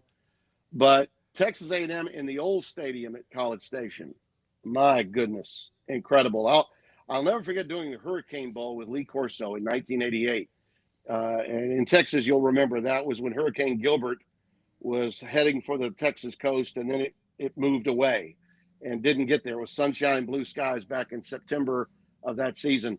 And Jackie Sherrill called out Bill Curry for not bringing his team in. So they rescheduled it for after Texas and A&M and after the Iron Bowl between Auburn and Alabama. They played it the first week in December. And Lee and I went in and did the game. They called it the Hurricane Bowl, and boy, oh boy, was it loud. That was, as it turned out, it was Jackie's last game because of the NCAA issues that he was in. But boy, was it loud that night. And for me, that was the loudest. And I did a touchdown Jesus game with Notre Dame undefeated against Pitt when Mike Gottfried was coaching in '89. Vince Dooley and I did that game, and Notre Dame Stadium could not hold a candle to the A&M Alabama game that we had in '88. Thank you, sir. Enjoy your next weekend. Tim Brando with us, Fox Sports. Appreciate his knowledge, insight, opinions. He gives those, of course, too. And thank you very much for him being a part of the show. When we come back, Phil Bennett, his thoughts about Colorado and where they are. His thoughts about the Utah and BYU ending and that, plus other particular, of course, notes, not just on the Big 12, but college football in general. Garrett Ross, Jack McKenzie, and Emery Winter. Emery's working on 365 Sports tonight at 10:30 tonight on the CW, and this is 365 Sports. Alan Samuels, Dodge Chrysler Jeep Ram Fiat, David Gray, the general sales manager, Ted Teague, the CEO and GM. Right now, 2024 Jeep Wrangler 4xe Rubicon, America's best and most capable plug-in hybrid. 370 miles of estimated driving range. Also, you could charge this at home overnight or wherever you need to. 67.4 cubic feet, of cargo volume, and $12,000 off MSRP, up to $12,000. Ask about the available tax incentives as well, of up to $7,500. There's the Ram trucks, of course, are amazing. They've got a bunch of them on the lot. Always, it seemed like Ram Power Days that no matter what month, ask for details and discounts and values there. And then the 2024 Jeep Gladiator Mojave.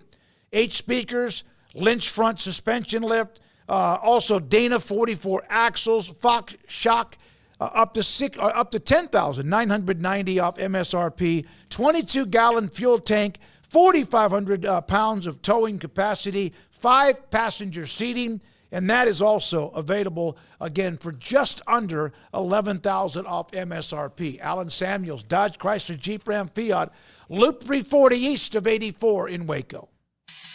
If you want quality and personalized service for all your air conditioning and heating needs, call Tradesman Services. They're a family-owned and operated company that has served Texans for over 30 years. Tradesman offers maintenance plans starting at just $12 per month and a free service call for all new customers. They're also experts in geothermal design, installation, and service. Visit them online at coolingwaco.com.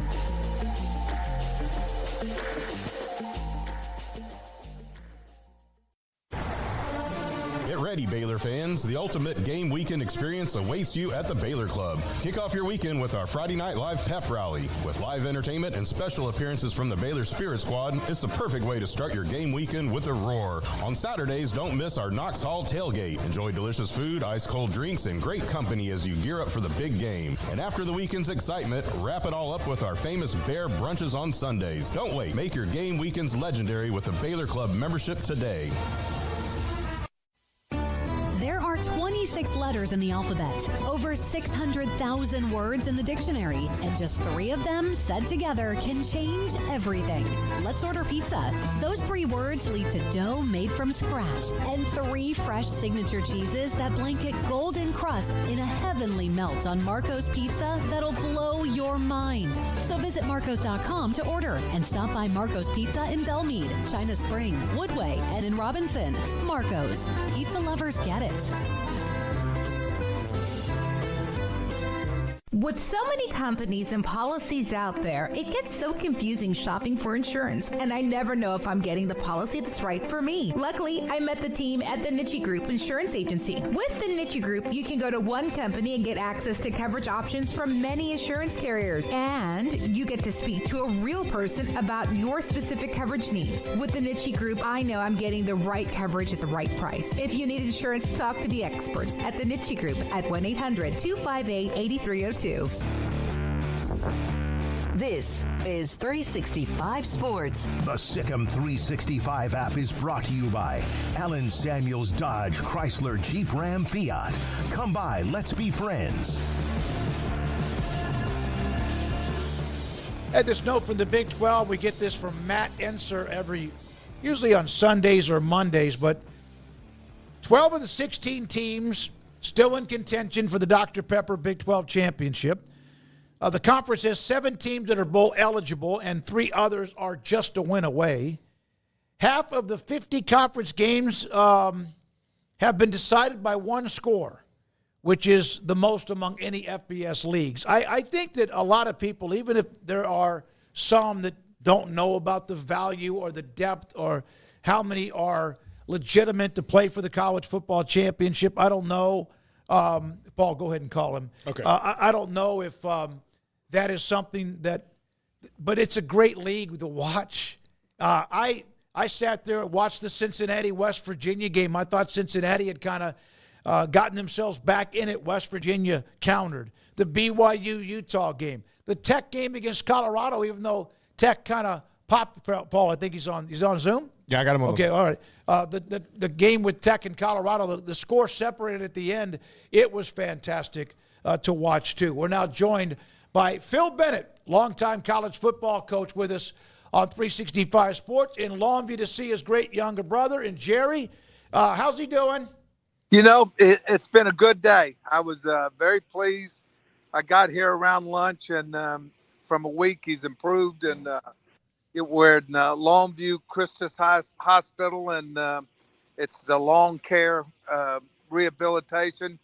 Good people, and I think he made some headway.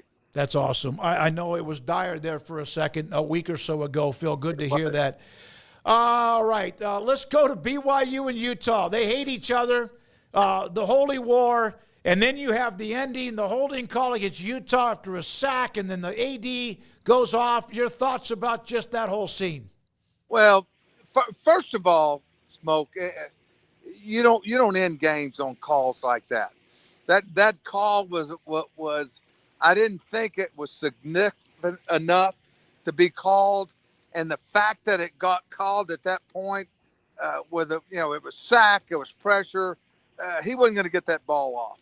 And it might have been somewhat of a grab, but I think 9 times out of 10, that's a no call. And it's unfortunate, but it cost Utah the game. Okay, what do you think about the AD going in and hurling grenades? Don't like it. Don't like it. Paul, I remember last year, one time I told you I like Mac Rhodes, but I don't like him on the sideline. I don't like, you've got a job to do. I don't like ADs to get involved in something like that. And I would bet you that he probably regrets it. We're all somewhat to a degree fans, but coaches and athletic officials have to separate themselves from that. Coach, BYU is in control of their own destiny. They just need to win out. They'll be in Arlington. Colorado has now become the number 2 team, and if the season were to end today, it would be those two in Arlington playing one another. Your thoughts on just year 2 for Deion and where they found themselves now and how they've managed to find themselves here? Craig, more than anything, I've noticed that Deion is not pushing the button on getting recognized as much as he is coaching. I mean, there's been a lot less production, I would say, from the just him being there, and I think it's benefited his team. And I'm definitely going to give him props, him, his staff, and his players from where they came from. I think week 2 or 3 at Nebraska, that's a good coaching job, and there's positive things going on there. And you watch them. I watched that Tech game, and even the end of the Baylor game, the kids believe in what they're doing, and that's a product of him. And I don't think it's as flamboyant as it's been, and I think that's been a plus for him. I think it's more about the players than it is about him, and it's about the players and the program right now. And without question, that's helped them. All right, you're a defensive dude. They've got some animal. They got some animals on that front 7, don't they? They got a guy. I mean, just destroyed. Tech did well, moved the ball well, but there were some plays made by what looked like grown-ass men. Without question, that's the thing that you look at them. Their front 7 dominated Tech, and the one linebacker, I bet he weighs 260, takes a play action pass that is thrown 100 miles an hour and just picks that sucker right off and takes off down the field. They were some playmaking guys. And, I think the 2 coordinators that he settled in on have been instrumental in giving them a base of what they can do and how they can do it. Miami got it taken to them by Georgia Tech. The Yellow Jackets ran right at them the whole game. Haynes King didn't have to throw. They kept rotating in a freshman when they needed something. Their defense got in Cam Ward's grill enough to make a difference, even though he did throw 3 touchdown passes. If you're Miami and you've given up some big numbers on defense the last few weeks, and then this one was they didn't even throw and beat you, 2nd year in a row for Georgia Tech, are you hitting the panic button a little bit right now as you head towards a championship game potentially and a playoff? Yeah, Paul, that the thing that with Miami all year, you can go back to the Virginia Tech game, last play of the game, it was a close call whether he caught the ball or not. Cal had him beat. If Cal makes 1 first down, the game's over. I think they're a team that has found ways to win, and which says a lot about them. But I don't believe they're a playoff level team. Never have felt that way. And unfortunately, I sort of feel the same way about BYU. I watched SMU early on miss opportunities to actually blow them out. They don't do it. They've had some games like that. But you have to give them credit. They found a way to win, but they're sure not winning with any style points. Coach, you have any interest in becoming LSU's defensive coordinator? I hear they might be looking here pretty soon. You know, I it's hard for me to watch them, and especially I would think after the A&M game, Craig, that they would have spent more time with the power read, quarterback keep, you know, and I look at a lot of these teams and their soundness on what they're doing, you know, and that's a team right now. I don't know how much better they are defensively. I really don't. And when I say that, I think they have better players, but I think schematically they really have some issues that they're dealing with. You know, the same play that the Reed kid at A&M killed them with on Milrose, I think on one of the 4th down and 2 plays, he goes 72 yards. And I also see a team in Alabama that I think their coaches have found out, hey, this is what we can do well, and this is how we can do it. They're going to be a team to be contended with. Phil, as a guy that has seen offenses change from the days of the option or the triple option or the wishbone or all of the things, and then people started throwing the ball, and then, of course, the wide open, the spread, whatever we want to call it, the run and shoot. But now with what we have, it's kind of a mixture, but people are still pretty much in the spread or whatever it's called. Do you see any changes in what defenses are doing from what was the standard 4-3-4? And then, of course, there's that 4-2-5. And it's still, but have you seen anything where people are counteracting what is out there? The defense that people are trying to counteract it with is the Iowa State type. You know, playing a 3-3-5 with a hybrid safety. And now the problem with that, as you saw with TCU, is when people get in 12 personnel, 2 tight ends and 21 personnel and 22 personnel, they create gaps and you don't have the matchup that you need. I think right now, the most balanced teams, the teams that play well, you know, you watch the teams that are, you know, one of the things I look at right now with Oregon, you know, they're a 4-2-5 and they run a little bit of a 3-man front on passing downs, but they're sold on their package. You mentioned Colorado the other night. You know, their 4-man front set the tempo, you know, throughout the whole game. And yeah, I think that you can run a lot of things, David, when you're talented, but when you're sound, most of the time, people will work it off of a 3-4 base or a 4-2-5 base and go from there.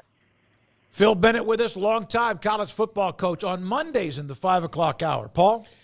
Phil, do you think we just had Tim Brando on, and he does not remain all that impressed with Notre Dame. What do you think about Notre Dame and where they are? Their schedule looked better at the beginning of the year than it does now because a lot of teams on their schedule wound up not being very good. But that's, again, not their fault. What do you think about them? I was extremely surprised the way they beat Navy. I thought that would be a closer game. The game was in the Meadowlands, and they totally dominated. I think they're a little bit, like I said, about Alabama. They have a new quarterback. They had some new people. Had that terrible game against the Northern Illinois team. I just see them getting better. The kids are more comfortable with what their coaches are asking them to do, what they're doing. Their offensive line that was extremely young is now starting to gel. Their quarterback's playing better. You know, I saw someone say that they believe they're a playoff team, but are not a championship team. And I might agree with that right now. I look at their schedule. It's going to be hard to keep them out of the playoff. Now, one of the games I'm interested to watch them is the Army game. Army, you know, had that drive this week against North Texas, and North Texas is not a very good run defense, but it was almost 14 minutes and 21 plays. I mean, that kills your defense, and your offense sits there twiddling their thumb for a whole quarter. So that will be an interesting game between Notre Dame and Army. Coach, Texas continues to cruise. I mean, Florida is no juggernaut offensively, especially with a backup quarterback. And so far, Texas has not had to play the better offenses like an Ole Miss or a Tennessee or teams like that. They will get Arkansas, who's been pretty productive, though. But what do you see them doing defensively? Besides just being better than the teams they played, what are they doing defensively where they're having so much success? They're very sound, just like they were last year. They gap the defense right. They get their numbers right. I've been impressed with the way they tackled. In the game Saturday, I thought that running the ball, I thought Billy Napier, who worked with me at Arizona State, I thought he had a good feel for the run game. And I thought Texas, there was a couple of breakaway runs that their secondary made great tackles. For some reason, I'm not sold on Texas as a team. I'm not sure about their toughness on their offensive line after the Georgia game. Their running schemes are mostly perimeter run schemes. A lot of their schemes the people that adjust to it, like Georgia did, play them well. I think that it's going to be interesting to me for them. They'll probably win the rest of their games. And I want to see them and A&M play for a SEC championship game, and that will be interesting. I'm not sure A&M is not as good or better than them. Phil, you mentioned Billy Napier. It's a very unique and strange situation that they have going on there at Florida right now. They've got an interim president. Again, he's under the gun because of the season that they're having and how it's gone. Their AD also under the gun, and if he fired Billy Napier, he'd be making his third football hire. But they're sticking with him for now. Do you think he can get turned around in a year enough, or do you worry that they're just treading water until they get a new president and then all those guys are out? Not to mention they've got a really weird situation going on with a basketball coach they're probably going to have to fire. The first thing I'm going to tell you, I think the basketball situation played out well for Billy. I do.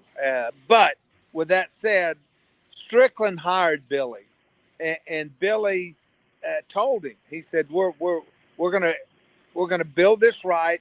It might take some time. I'm very aware of what he told him, how he told him, and Billy has.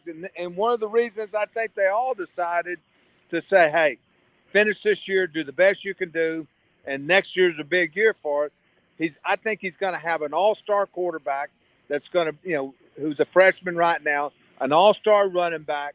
They're getting better mostly on defense, and I think it was the right thing to do. And I think after next year, I think Billy will even tell you, hey, that's fair, and we feel like we can turn this thing around. Thank you very much. Tell Jerry we all said hi. I will tell him. Please do. I just left his room, and he said to tell you guys hello. Yeah, one of the best. Guys. All right, thank you, Phil. Appreciate your time. Phil Bennett coached a lot of different places, LSU, A&M, Oklahoma, Kansas State, of course, had the great run with them with Bill Snyder, Baylor with Art, and then Arizona State, and I'm not done. He's been the head coach at SMU. That didn't work out very well, but love his passion, knowledge, and insight. Plus, every time he comes on with us, do you ever guys notice it? Well, I know the offensive line coach at Tennessee, or just wherever it is, he has people that know those who are in or on some of these staffs. We appreciate him on Mondays in the 5 o'clock hour. When we come back, I tell you what, when we come back, we have Paul's Top 5 around the corner. Tomorrow, Brett McMurphy, Rhett Lashley, SMU head coach, and our regular Tuesday group. We'll have that. That's tomorrow. Very crowded with off the radar, and also the top 5 and what we have. But I'm going to come back and give you some scenarios on the SEC. There is not likely, but there's a sliver. There could be an 8-way tie. I go, what? But we'll get into that. Heck of a story today that I read in theathletic.com. That and more. This is 365 Sports. Ideal MRI, Dr. Rob Maxey, what a great company for two reasons. Well, one, it's a great company, and I appreciate the fact that I've been able to endorse them for a long, long time. Dr. Rob Maxey and his ownership group, they help you in two ways. They have a state-of-the-art imaging machine located on this just off I-35 in the Central Texas Marketplace in Waco. State-of-the-art imaging machine that will figure out what is hurting you. And maybe it doesn't show anything. Well, then your doctor and you could have a different game plan. But if there's a torn muscle or a ligament or something's damaged, they're going to find it. They will see it. Also, $497 every single time. Never more. Average MRI is $1,100. Never more than $497. I'm on Medicare now, so it's even better for me because of just the perks of Medicare, that you pay into the system as long as I did, or maybe you did. But $497 is as much as it will be. And you're going to get the information you need, the images into the portal for your doctor who has to refer you to get the MRI. They get the information back very quickly, and so will you. IdealMRI.com in the Central Texas Marketplace off I-35 in Waco. Edward Jones Financial Advisors Ben Erlinson, Brad Wilson, and Cam Heathcott understand these are difficult and changing times we live in, but they know how important your financial investments are to you. So is your financial advisor staying in touch with you and helping you navigate today's financial climate? Invest with Edward Jones Financial Advisors Ben Erlinson, Chuck Verno, Brad Wilson, and Cam Heathcott, who invest their time and experience back to you and your money. And like coaching athletes, investing money is about time, patience, and encouragement. Contact Ben Erlinson at 254-759-8533. Brad Wilson's location at 250 Sharon Drive in Woodway, and Cam Heathcott in Conroe. Edward Jones Financial Advisors, Ben Erlinson, Brad Wilson, and Cam Heathcott, proud sponsors of 365 Sports. Edward Jones, making sense of investing, member SIPC.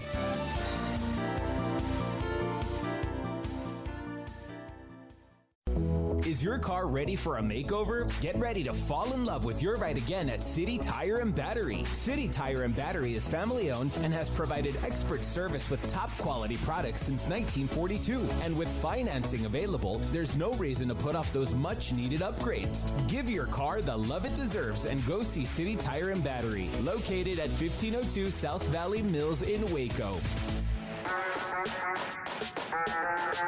New arrivals just dropped at Barefoot Campus Outfitter in Waco. Looking for the best Baylor gear? Barefoot is the place to grab your gear. Game day polos, tees, tanks, caps, clear stadium bags, jewelry, and more. Barefoot Outfitters has all the essentials with unique campus apparel and offering comfortable garments and designs. Long-lasting images that people continue to enjoy wearing time and time again. Located right off I-35 on Spate, or shop at barefootcampusoutfitter.com and get free shipping on orders $75 or more. Go Bears!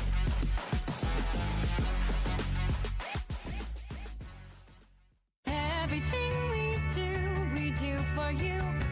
First Central Credit Union says it's game on. Lower your monthly vehicle payments by refinancing your vehicle with First Central. Make it a winning season with refinancing set to your preferences. You decide the due date and frequency. Financed elsewhere? Save money with a new local game plan. Apply online today. We make it easy to score at firstcentralcu.com.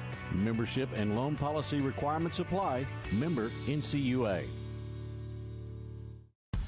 Texas Farm Bureau Insurance has protected fellow Texans with auto, home, health, and life insurance since 1952. With more than 260,000 square miles of land and 27 million people, that's a lot to cover. Whether you're wrangling cattle or wrangling kids, we're proud to protect Texans in all Texan ways of life. Call Deborah Holder at 254-300-7202 to see if you qualify to save up to 40% on your auto insurance. Coverage and discounts are subject to qualifications and policy terms and may vary by situation. This is 365 Sports, powered by SicEm365.com. The 5 o'clock hour is sponsored by Edward Jones Investments with financial advisor Ben Erlinson, who'll navigate you through today's financial climate. Edward Jones, making sense of investing. Now here's David Smoak, Paul Catalina, and Craig Smoak. SEC with Tennessee and A&M 5-1, Texas 4-1, Georgia at 5-2, Alabama, Ole Miss 4-2, LSU and Missouri at 3-2. There is one clean scenario. Tennessee wins out, and as do either A&M and Texas before whoever wins that game, meaning there are just two one-loss teams. Tennessee would face the winner of Texas and A&M. That, of course, would be easy and done. But Tennessee plays Georgia. In fact, Georgia would be the favorites in that game. Then you also, you don't know, A&M going to win at Auburn? Tennessee, Vanderbilt on the road. Texas, most likely, even though Arkansas has given them a pain in the butt on occasion, that's too much for Arkansas. So there could be a clean as simple Tennessee keeps winning, and then A&M and Texas keep winning the last two games, and then they play each other that last week in November. The winner would play Tennessee. There's also the chance, and this is the one that gave me a headache, that there could end up being an 8-way tie. There is a chance there is an 8-way tie with Georgia. If Georgia beats Tennessee, hold on just a second. Yeah, if Georgia beats Tennessee, if the winner of the Texas and A&M game lose a game before then, and Alabama, Ole Miss, LSU, and Missouri all went out, which based on the schedule, that can happen, then guess what the tiebreaker would be? What do you think it should be? 8 teams. Not going to happen. But let's go over it because it means it will. There's like 5 tiebreakers, though. No, I know, but in an 8-way tiebreaker, the scenario before schedule strength that ultimately would settle it all, it goes to schedule strength. Here's how it would look if it was to go to that. Alabama's wins would be against teams in the SEC that were 33 and 31. LSU would be second, 31 and 33. If all of that plays out, Georgia would be third, A&M, Missouri, Ole Miss, Tennessee, and Texas. That's how it would play out based on schedule strength. And then Alabama and LSU would play again, which we just saw that disgusting behavior from the LSU Tigers. It's not going to happen. It could happen. So let's look at the opportunity that out of all of those teams, Alabama would be the only team to face an above 500 schedule. That is crazy. So there we are with that. That's from theathletic.com, an interesting note from earlier today. It's hard for me to map, but, if you get enough teams the way the schedules were to work out, and you really hope that eventually it's pretty clean cut, but I'm not sure exactly how that's going to work out. Craig, Brant Keithy out. Utah tight end. It was on a play, and there's a video of it where he got kind of tackled from behind on a route. Kyle Whittingham saying that it looks obviously serious, out for the rest of the year. Great player. Yeah, it's unfortunate. He's a great player. He's also constantly injured. So this is not too shocking just because he's a guy who's been injured a lot in the last couple of years. For as much as you talk about Cam Rising and his injury history, Brant Keithy has been a guy that's missed a lot of time as well, decided to come back. It was a really big deal. Not arguably, but I guess the argument is just how selective of a group, like the top 2 players on the team, the top 3 players on the team, the top 4 players on the team, wherever you want to put him, he's in the top rank of that team heading into this season as far as talent and potential and all those different types of things, and actually cobbled together a pretty solid year, but just another season where it gets taken away due to health. So I hate that for him. He's actually been able to play the majority of this season and stay healthy. So to get all the way to this point, it's just a real shame he can't close it out in what will be his final year at Utah. So, I hate that. I think that definitely played into Saturday. BYU is a really good team. They have also been immensely lucky in a lot of ways too. And a game where you lose by 1 point and you can't do anything offensively, to lose your very best player on offense, your number 1 target early in the game, that just was another setback for a Utah offense that already had enough trouble with just a really good BYU defense. And just with, I imagine they have trouble against air at practice sometimes just based on watching them. But I think that's just a triple whammy. If you're not that good to begin with, the team you're playing is really good on defense, and then the one guy who maybe is an outlet for you, he goes away. You also lost what was it, Money Parks like a week or two earlier. So, like, you're just decimated on offense. And BYU is not a good team to go up against when you have a decimated offense. Not a good team to go up against when you have a totally healthy offense. So they deserve some credit. But, yeah, just more blows for Utah. It's just been one of those years. It can't get to the end fast enough, it seems like, at this point. Congratulations to our good friend, West Virginia fan, S. Michael DeHart. He won the Texas Beef House College Football Pick'em.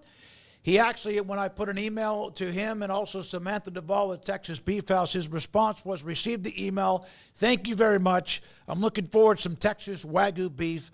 So here we are. Congratulations, S. Michael DeHart. And apparently, Paul blocked Craig from giving didn't do anything. I was otherwise distracted this weekend and happened to check the picks this morning and saw that but this is how bad Craig was kicking our ass before then. I went 6-4, and I only up on him by 2 games. And so he went 0-10. So he didn't go, he went 0-0. Okay. So he took or maybe, I don't know, it was 0-10, but like we're only up on him by 2 games. So I guess 0-10, but 6-4. So he did not get any wins because he didn't do the picks, and he's still only down 2. Yeah. I went 5-5, and I knew it was I thought based on the games it would be like a 6-4, 7-3 winning type week. What was S. Michael DeHart? He was 8-2. Well, that's damn good. It was, yeah. There were 2 people that were 8-2. He won in the tiebreaker. The next, there was a clump at 7-3, a big clump at 6-4. There was one guy that did his picks at 3-7. I couldn't bring that up. I couldn't read his name. It was Gerhardt.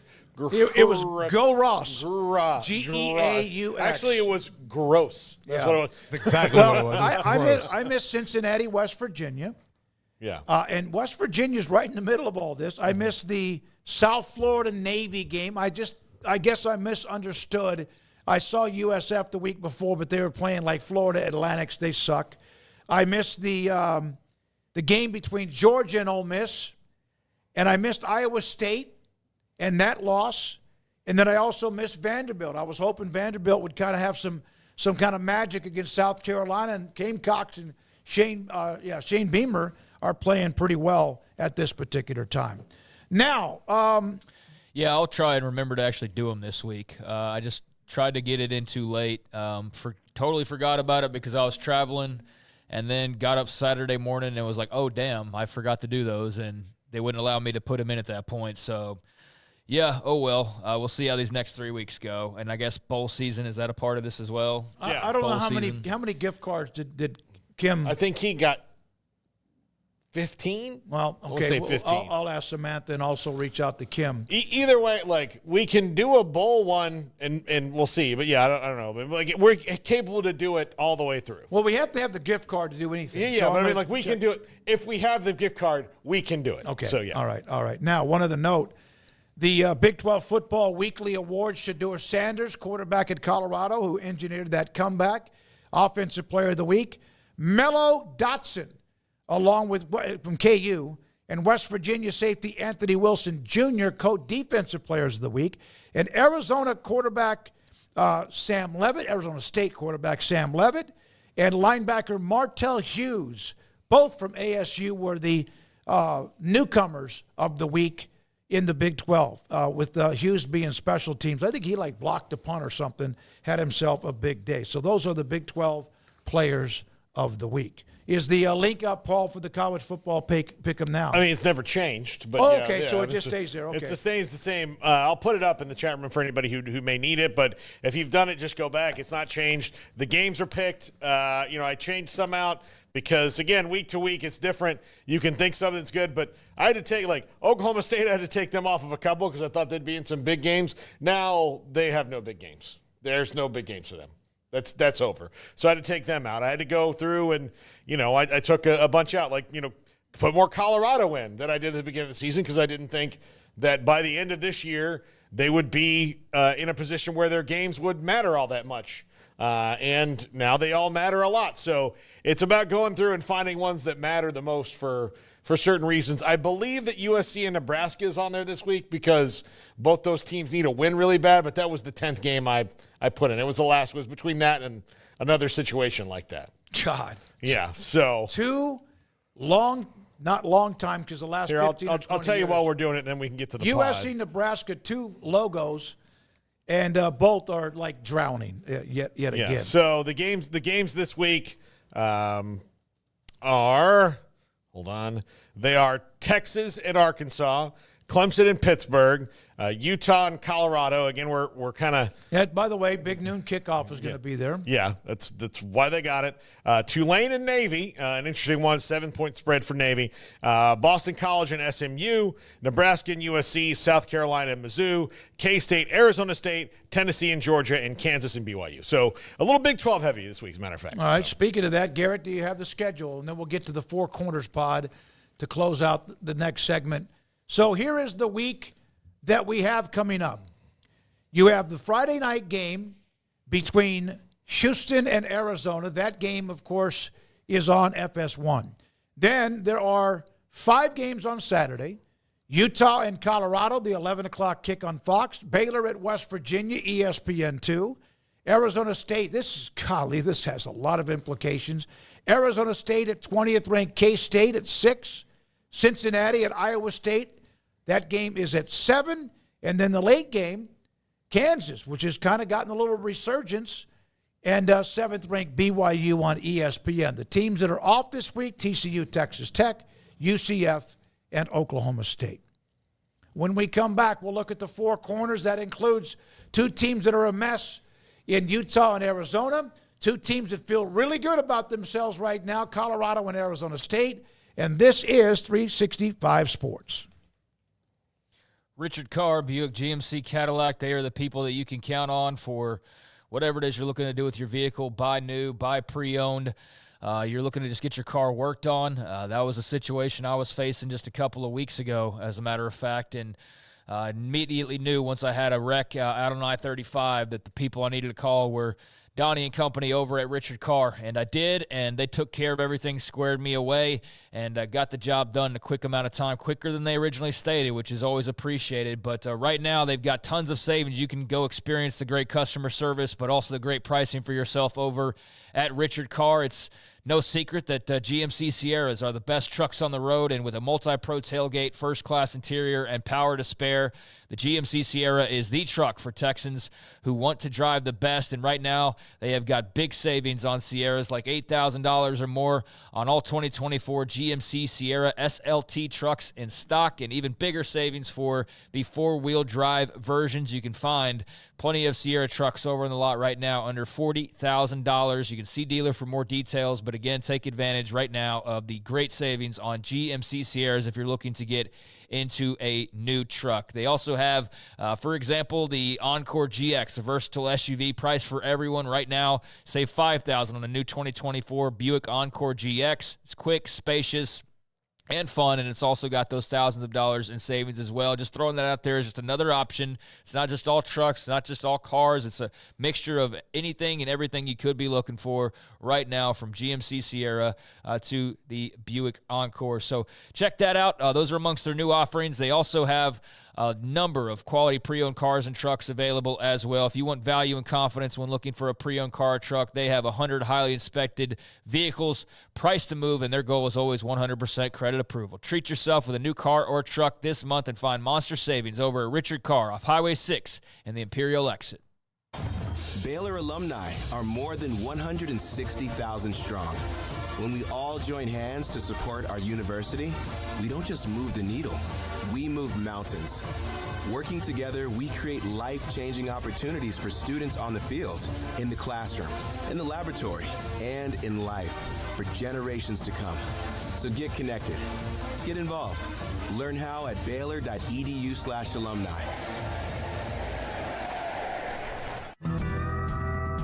Midway Athletics and UBO Business Services are 2 names that exude winning. From Midway's top Central Texas Star test scores to college-like extracurricular facilities and UBO Business Services' industry-leading customer service scores, you can trust in these 2 winning programs. Best of luck to Coach Joe Gillespie and the Midway Panthers. And look at your sticker on your office equipment. If it does not say UBO, call Midway Class of 2020, Duff, Daxon, Dane, or Sean Hunt at 254-70 209-2101 or ubeo.com.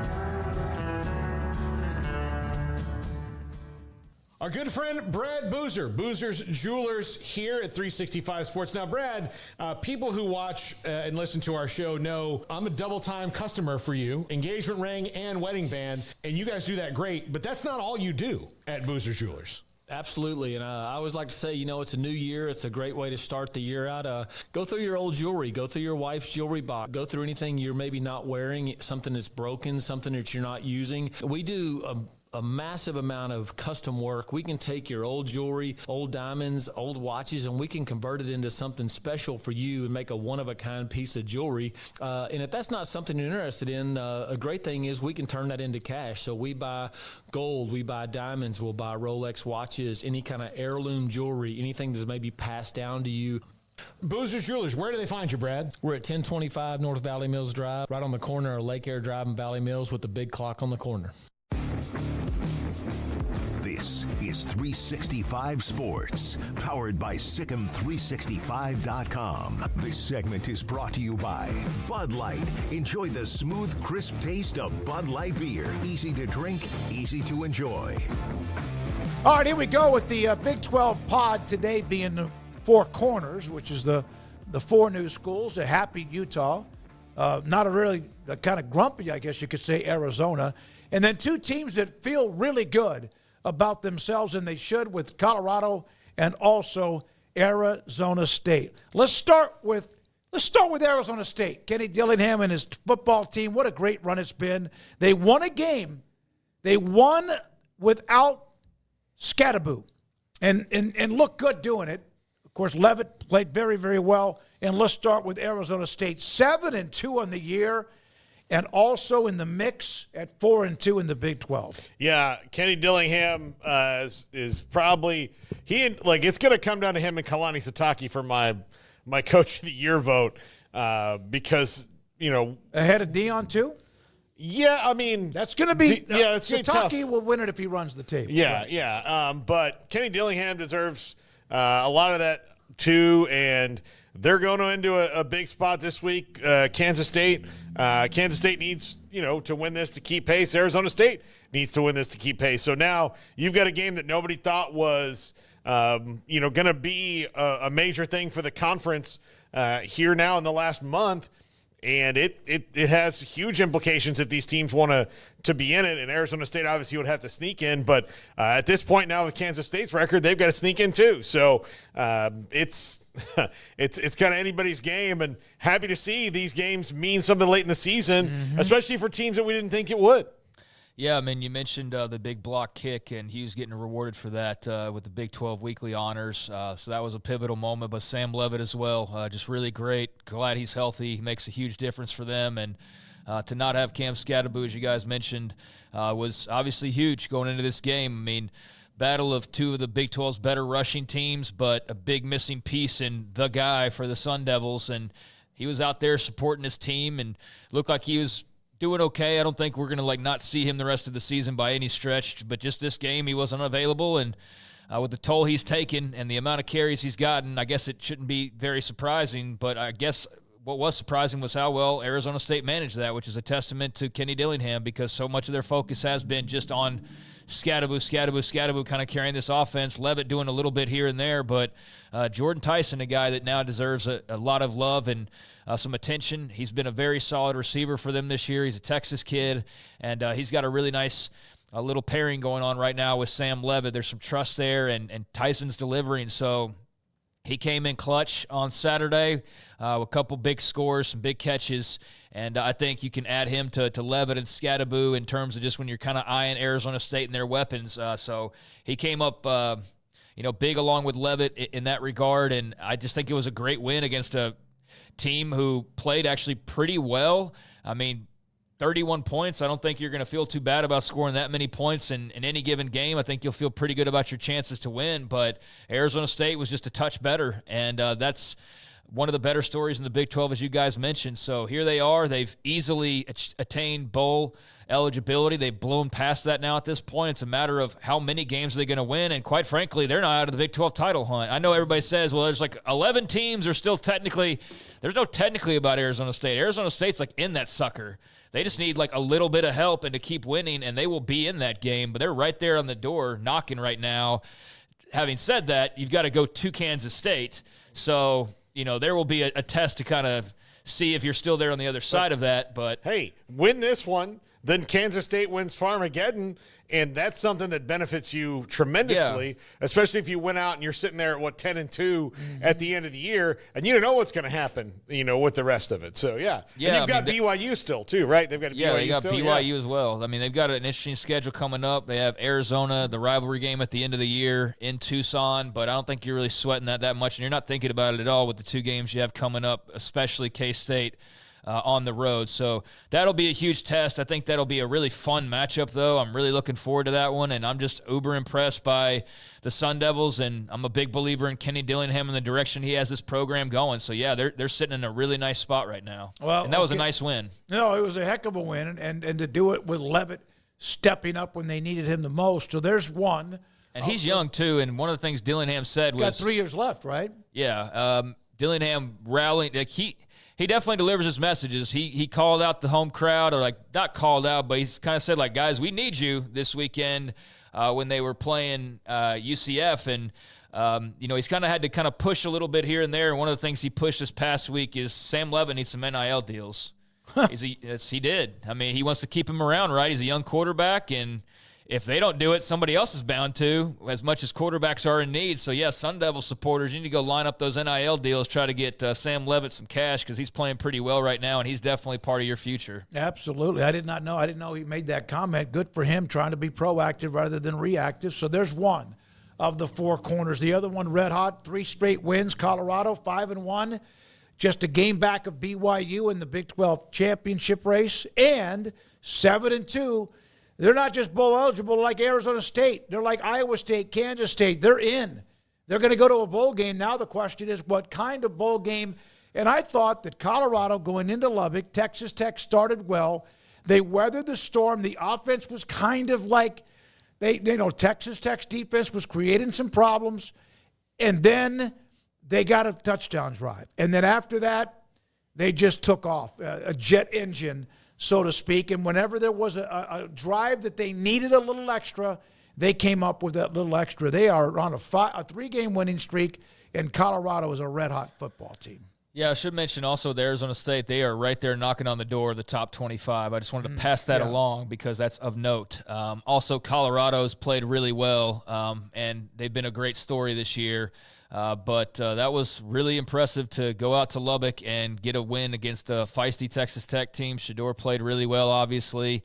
The defense continues to play well. I mean, that's no mirage, and I think that's been clear, but it's crystal clear now that defense is an every week test for whoever they're playing, and not just some flash in the pan early in the season. But, they're still trying to get Travis Hunter his touches, his carries. He delivered. He had the big touchdown catch from Shedeur in this one in the second half as they started to really grab hold of that lead, but did not start off well. Texas Tech jumped out to the type of lead that you'd like, 13-0, and then Colorado just slowly but surely fought their way back, and the big capper was obviously there at the very end, the big celebration with Shiloh just putting a stamp on the thing with the big fumble return for a touchdown that just completely iced it.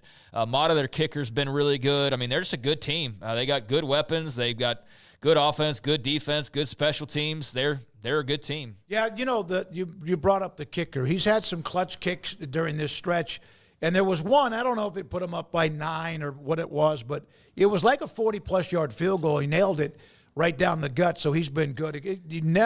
It just takes to have kicking problems, and you just never know. But he's solid as a rock. Yeah, he had a couple big kicks in this game, and I think, obviously there was the to-do about the roughing the passer and all of that, but give Colorado credit. They were down 13-0 storm back and won that game, and now they got Utah, and I just don't see any scenario imaginable where Utah scores enough points to win that game. I mean, I think the defense can make things a little bit interesting, but they're not going to make this like a 14-10 game like they've kind of had to try to do in some others. And so I don't love Utah's chances here. So Colorado is staring 8-2 straight in the face so long as they go out and execute. The one thing they did, though, towards the end of that game, they started getting way too over their skis.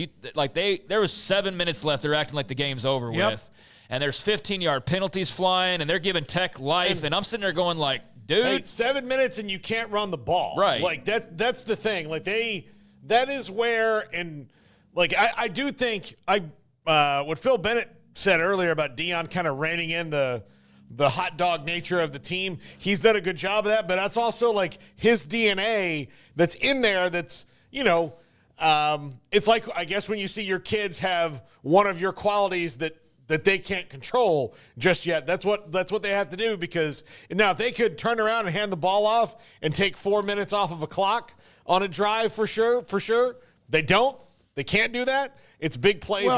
They had penalties. There was also one that was just inexcusable. They just made really bad mistakes down the stretch that really could have cost them the game. They were able to survive. They got to clean that up. And you could see that Deion was perturbed on the sideline with that too. All right, so there's Colorado. And they've got big noon coming in that game on Saturday, 11 o'clock against Utah. Now let's go to two teams that are in a free fall. Let's start with the team that helped bring some drama to the Big 12 weekend, Utah. And we've discussed Mark Harlan, AD. As far as I'm concerned, that's over. It's done. As far as I'm concerned, the loss to BYU will be hard for them to forget, but that's done. Utah, 1-5. If Oklahoma State at 0-7 is shocking, Utah at 1-5 is pretty damn shocking as well. And they now get to go into Boulder, like you said earlier, and now try to get in a game that might be a shootout. I just don't see any scenario where Utah scores enough points here. I don't care how well the defense plays. It would have to be like a 7-3 style game, because that's about all I can see Utah mustering offense. It's horrific to watch them play offense. I mean, horrific's maybe too strong of a word. Maybe not if you're a Utah fan, but it's just not enjoyable. That was like watching pulling teeth, and I do give BYU's defense some of the credit, but I've also seen enough Utah now to know that's not exclusive to BYU by any stretch. I don't know how you were so woefully underprepared for the possibility that Cam Rising could get hurt. I know we had a bunch of quarterbacks. No one ready, though. Like, no one clearly ready. You've gone from Wilson now to Rose. Rose did some okay to nice things, but, like, they could just not string anything really together in the second half, and that cost them. And a 1 point clock running out loss. Do something, anything on offense. A field goal wins you the game, and you could not do even that. And so it's just hard to watch. Their defense is pretty good. One more first down might have done it. Like it's a first down. Like that, and that's the thing. Like, the teams that are bad on offense, when just getting a first down feels like it's like a freaking like triumph. It's like, of course you. I do too, because I'm watching Oklahoma right now. So, like, just to get a first down, you're like, oh, my God. Oh, crap, they need, like, 3 more of those. This is impossible. That's what watching Utah is like right now. Defense was good, is good, but they had some real breakdowns. Give BYU credit for that as well. Some guys running free. And they had the big play at the end. I mean, that is what it is. We've talked about it. That's a brutal loss. I think another loss is coming in Boulder. And it's just a year where chalk it up to whatever you want to, but it's a very forgettable one, and most people are looking forward to 2025. The question is, what does that even look like? Because it could look drastically different from whatever we're watching right now. God, what a bad loss, and what a miserable season it's been. Who's had a more miserable season? Utah?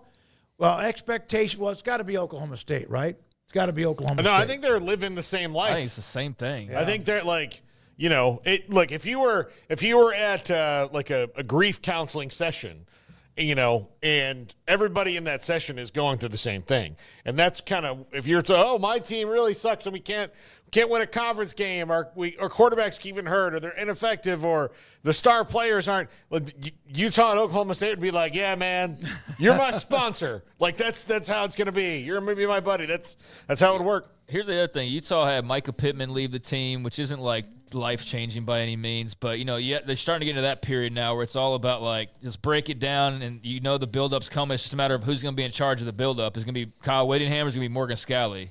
Who's the quarterback moving forward? Like, all these different things. I saw another post, like, BYU cheer coach got hit in the head with a bottle of water. Like, it's just – this is a bad, bad weekend for Utah football, just in every way, shape, and form. And you can go wash the taste out of your mouth against Colorado. But, again, I just have a hard time seeing how they're going to be able to keep that game relatively close and score enough. It's amazing. The field storming, we've seen that a few times. And that kind of gets to be contagious around the country. But the amount of things being thrown onto the field, it's crazy. From what happened in Austin to what happened in recently, LSU over the weekend. Yeah, LSU. Thank you, Garrett. To what happened at the end of the game with bottles and things being thrown at the officials as they're running into the tunnel after the Utah BYU game. It's not going to stop until there's enough of a fine or something that makes it costly. Well, did you watch Joey McGuire take the microphone in the middle of a heated point of that game and have to tell the fans to stop throwing crap on the field? And Deion's like, hey, I had to do that like last week or whenever it was. So, like, a bunch of people have had to deal with that. Colorado, Texas Tech, Utah. But, yeah, it does seem like it's happened way more this year. Like, way more this year than it's happened in any other year I can remember. Like, not even close. And just like every bad thing that happened on planet Earth, it started in Austin, Texas. Yeah.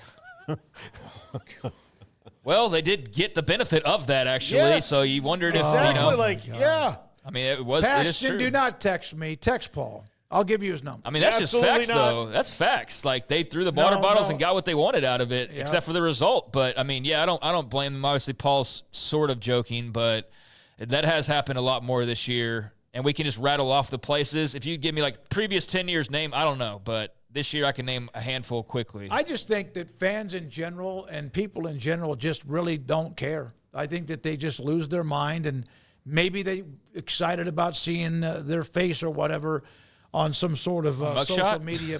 Yeah, or maybe that, or TikTok, or whatever it might be. Okay, so Utah, they're miserable. And Arizona, they're miserable. They're going to play a Friday night at home against Houston. That game is on FS1. That's a very late kick, 9:15 the kick. And Arizona, they had the off week, I believe, didn't they? Yeah. They lost 5 straight prior to the off week. They're terrible. They're 3-6. They play Houston at home. They're giving up a lot of points per game. 41-34, 31-56 their last 5 games. Their defense is terrible. They lost the money man on the defense as far as the energy to Texas, and they are in a free fall too. Well, yeah, they lost their defensive coordinator to Texas, and then they lost, some younger players along the way. They didn't think enough to make too much of a difference, and the defense is actually okay, but they've been riddled with injuries. And at this point, I mean, does it even matter what it is? They just are not relevant. They are an afterthought, really, in the big picture. And I'm not trying to say that, too many other teams are just so high above them by any means, but what do you think the first thing that was talked about when you're looking at Willie Fritz talking about Arizona? Let's go ahead and get out of the way. Hey, that Fafita McMillan kid, they're really good, right? Like, we know that. That's about all there is to say about Arizona, though. Like, and that's all anyone said about Arizona all year long, because the only other thing is injuries and defense, and then the changes from last year, which no one on that side of things really seemed to feel like that was going to be too big of a deal. It obviously was. But regardless, Brent Brennan, maybe it's also that he's not the guy. There's certainly a sentiment there. There is. They're definitely going to lose Fafita and McMillan after this season. McMillan to the pros, and then Fafita I could see getting any number of big-time Division I offers to go play, at Miami and replace Cam Ward or something. I could easily see him doing something like that. So I don't know. They've been an afterthought when they were a team that you thought would be in the top handful of programs that could maybe make a run at the title because of those two guys. And instead, it's been a lot of issues outside of those two, and even at times those two they can't be Superman all the time, basically, right? So they have been at times, and it still hasn't been enough. It's just been a wash of a year. And I think all the questions now are about what happens with, Fafita in particular, and then, what is the stomach for Brent Brennan long term? We'll find out here very, very soon. Yeah, do you realize that continuity is a big deal? You may not always have a team in the top 25, but continuity is a big deal. And for them to go through another coaching change and staff change, could be a spark, and it also could just send them right down the terrible road. They could technically still make a bowl game. I just think the odds are extremely low. At home against Houston, that's a winnable game, but that defense is really going to test Fafita McMillan, and this ought to be a real ugly game from that standpoint, because Houston's offense is obviously not something to write home about either. So this could really be a dirty little fight where it's just a matter of who pops a couple of plays, and that's been Houston's MO of late. They've been successful with that. All right, so that we did the four corners, Arizona and Utah on a free fall. Arizona State and Colorado, of course, are in the middle of it. And when we come back, well, coming up next, Paul Catalina and his top five. If your business is like most, you need things done quickly. But if you're still tying your critical applications together on multiple shared public networks, you've probably been feeling the slowdown. And that's no good for business. A private UPN fiber network can get you and your business moving at the speed of light. Whatever you need, we can build it. Internet, Metro Ethernet, Waves, dark fiber. We deliver custom private networks and are focused on business customers only. Our next generation 100% fiber optic infrastructure offers you low latency and ultra scalable bandwidth with speeds up to 100 gigabit to run your critical applications. Your connection won't be limiting your performance anymore. It's diverse and scalable, so it can grow and change as your business grows and changes. And with a secure carrier-grade private network, you'll have all the reliability you need. Contact UPN today to learn more. Fast just got faster.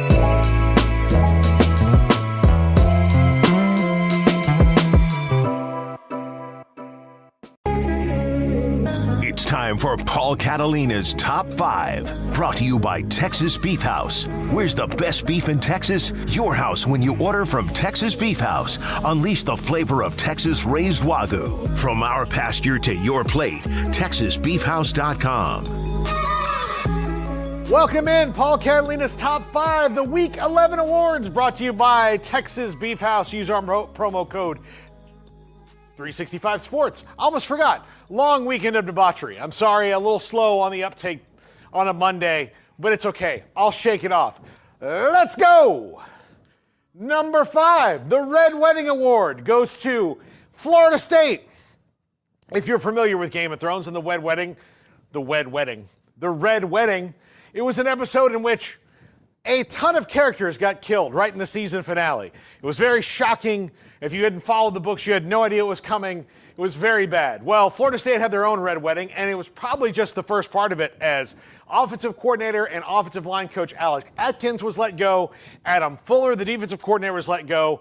And wide receivers coach and former Florida State national champion wide receiver Ron Dugans, 1999, let go as well. This is the worst sequel you can imagine to a 13-0 season last year. From the moment they got snubbed on, they've been nothing but bad decisions or wrong decisions, things that didn't work out for them. 1-9 after a 52-3 loss to Notre Dame. Absolutely had to be done. It sucks for a group of guys who helped them get to 13-0 and do that last year. But 1-9 is unacceptable, and changes have to come. So the Red Wedding Award lives in Tallahassee at FSU. Number 4, the Finally Dude Award goes to Lane Kiffin. Congratulations, Lane. You've been fighting this uphill battle in the SEC, America's toughest conference by most metrics and from what Greg Sankey tells me. But you have not had that signature win as the Ole Miss coach. Well, you just had it, sir. With a banged-up team of your own, you went out and you stuck it to Georgia. That was impressive. Congratulations to Ole Miss. Hotty toddy, gashamati. Who in the hell are we? Ole Miss, I salute you. But finally, everyone's waiting for this, Lane. Especially you, I know. But finally, number 3, the What Are You Doing Award. Same game. Jake Pope, Georgia player, went and celebrated with his lifelong friend. Now, while I understand wanting to celebrate with your lifelong friend, wait till you take your shoulder pads off, get a shower, meet him after if you can. Maybe just share a Snapchat. Don't jump on the field after your team just got their ass beat with your friend. It's a bad look. Kirby Smart, he doesn't have time to deal with those things, but look, you're going to get your ass chewed. I know you're happy for your friend. I know maybe it's a different era now, and maybe I sound like an old man yelling at clouds. But come on, dude. There's 100 other guys sad in the locker room. Read the room. Number 2, the Fix It Award goes to the Miami defense. Miami defense, if you don't get better and get better in a hurry, you are going to cost your team playoff wins and maybe even playoff seeding. The committee is looking to keep anybody but the SEC and Big Ten out of this playoff. Don't think that they're not. And any excuse you give them, like a second loss, which means way more in the ACC than it does in the SEC, any excuse you give them, and losing another game because your defense can't stop anybody. Georgia Tech beat Miami this week and couldn't throw the ball. They just ran right at them. And the Miami defense has been a weakness all year long. They've been playing fast and loose, and Cam Ward has always been there to bail them out. Cam Ward didn't have his best game, but he was trying to bail him out the best he could. But that Miami defense could not match his energy and has not been able to match his energy for most of the season. So you better fix it, and you better fix it in a hurry because there's not much time left, and you likely have a matchup with SMU or Clemson coming down the line, and both those teams can run the ball. So fix it. Number 1, the Take a Deep Breath Award goes to Utah AD Mark Harlan. Look, Mark, I get it. In the moment, you felt that you were snubbed. You got screwed. You felt the game was stolen from you. And it's okay to feel that way. I'd have felt that way too. As a matter of fact, until I saw multiple replays, I kind of thought you might have been right. But there's no swallow the whistle code. There's no award for calling them out like this. In fact, there's a fine, and then everybody's going to jump on you anyway. You've lost multiple games in a row. I get that you were in the emotions of the moment. And I get that you still feel you were right. And you'll have that discussion, you probably already have with Brett Yormark, about that. But you didn't read the room correctly, just like Jay Pope didn't. You didn't read the room correctly nationally. You didn't even wait a second to see some of the video to see why they might have made that call. I assume you didn't, because if you had, you might have been like, well, I need to have a conversation with Brett Yormark about maybe when they make this call or explain why this was such an egregious penalty, but made a mistake by going out there. So I just recommend a little woo-saw for you, buddy, before you go run into the press conference. I'm sure he has enough regrets already, but certainly had to throw that one out there for this week. That is your Week 11 awards. That is the top 5. Now it's time to say goodbye. Thank you, Paul. Brought to you by TexasBeefHouse.com. Again, tomorrow we are loaded up with our regular stuff, including we have Paul's Top 5, Craig's Off the Radar. Brett McMurphy will join us. Also, we'll have Rhett Lashley, the head coach at SMU. He's going to join us as well. So, and I'm not sure if it's Ricky Thompson tomorrow or not, but a lot to get to, plus our Big 12 pods. Sheehan will join us. He's also a part of the weekly. Oh, and John McClain. So we're locked and loaded. All right, thanks to Craig Smoak and Paul Catalina, Garrett Ross, Emery Winter, Jack McKenzie. I would say thank you to everybody in the chat, but for some reason my chat room just froze up. It's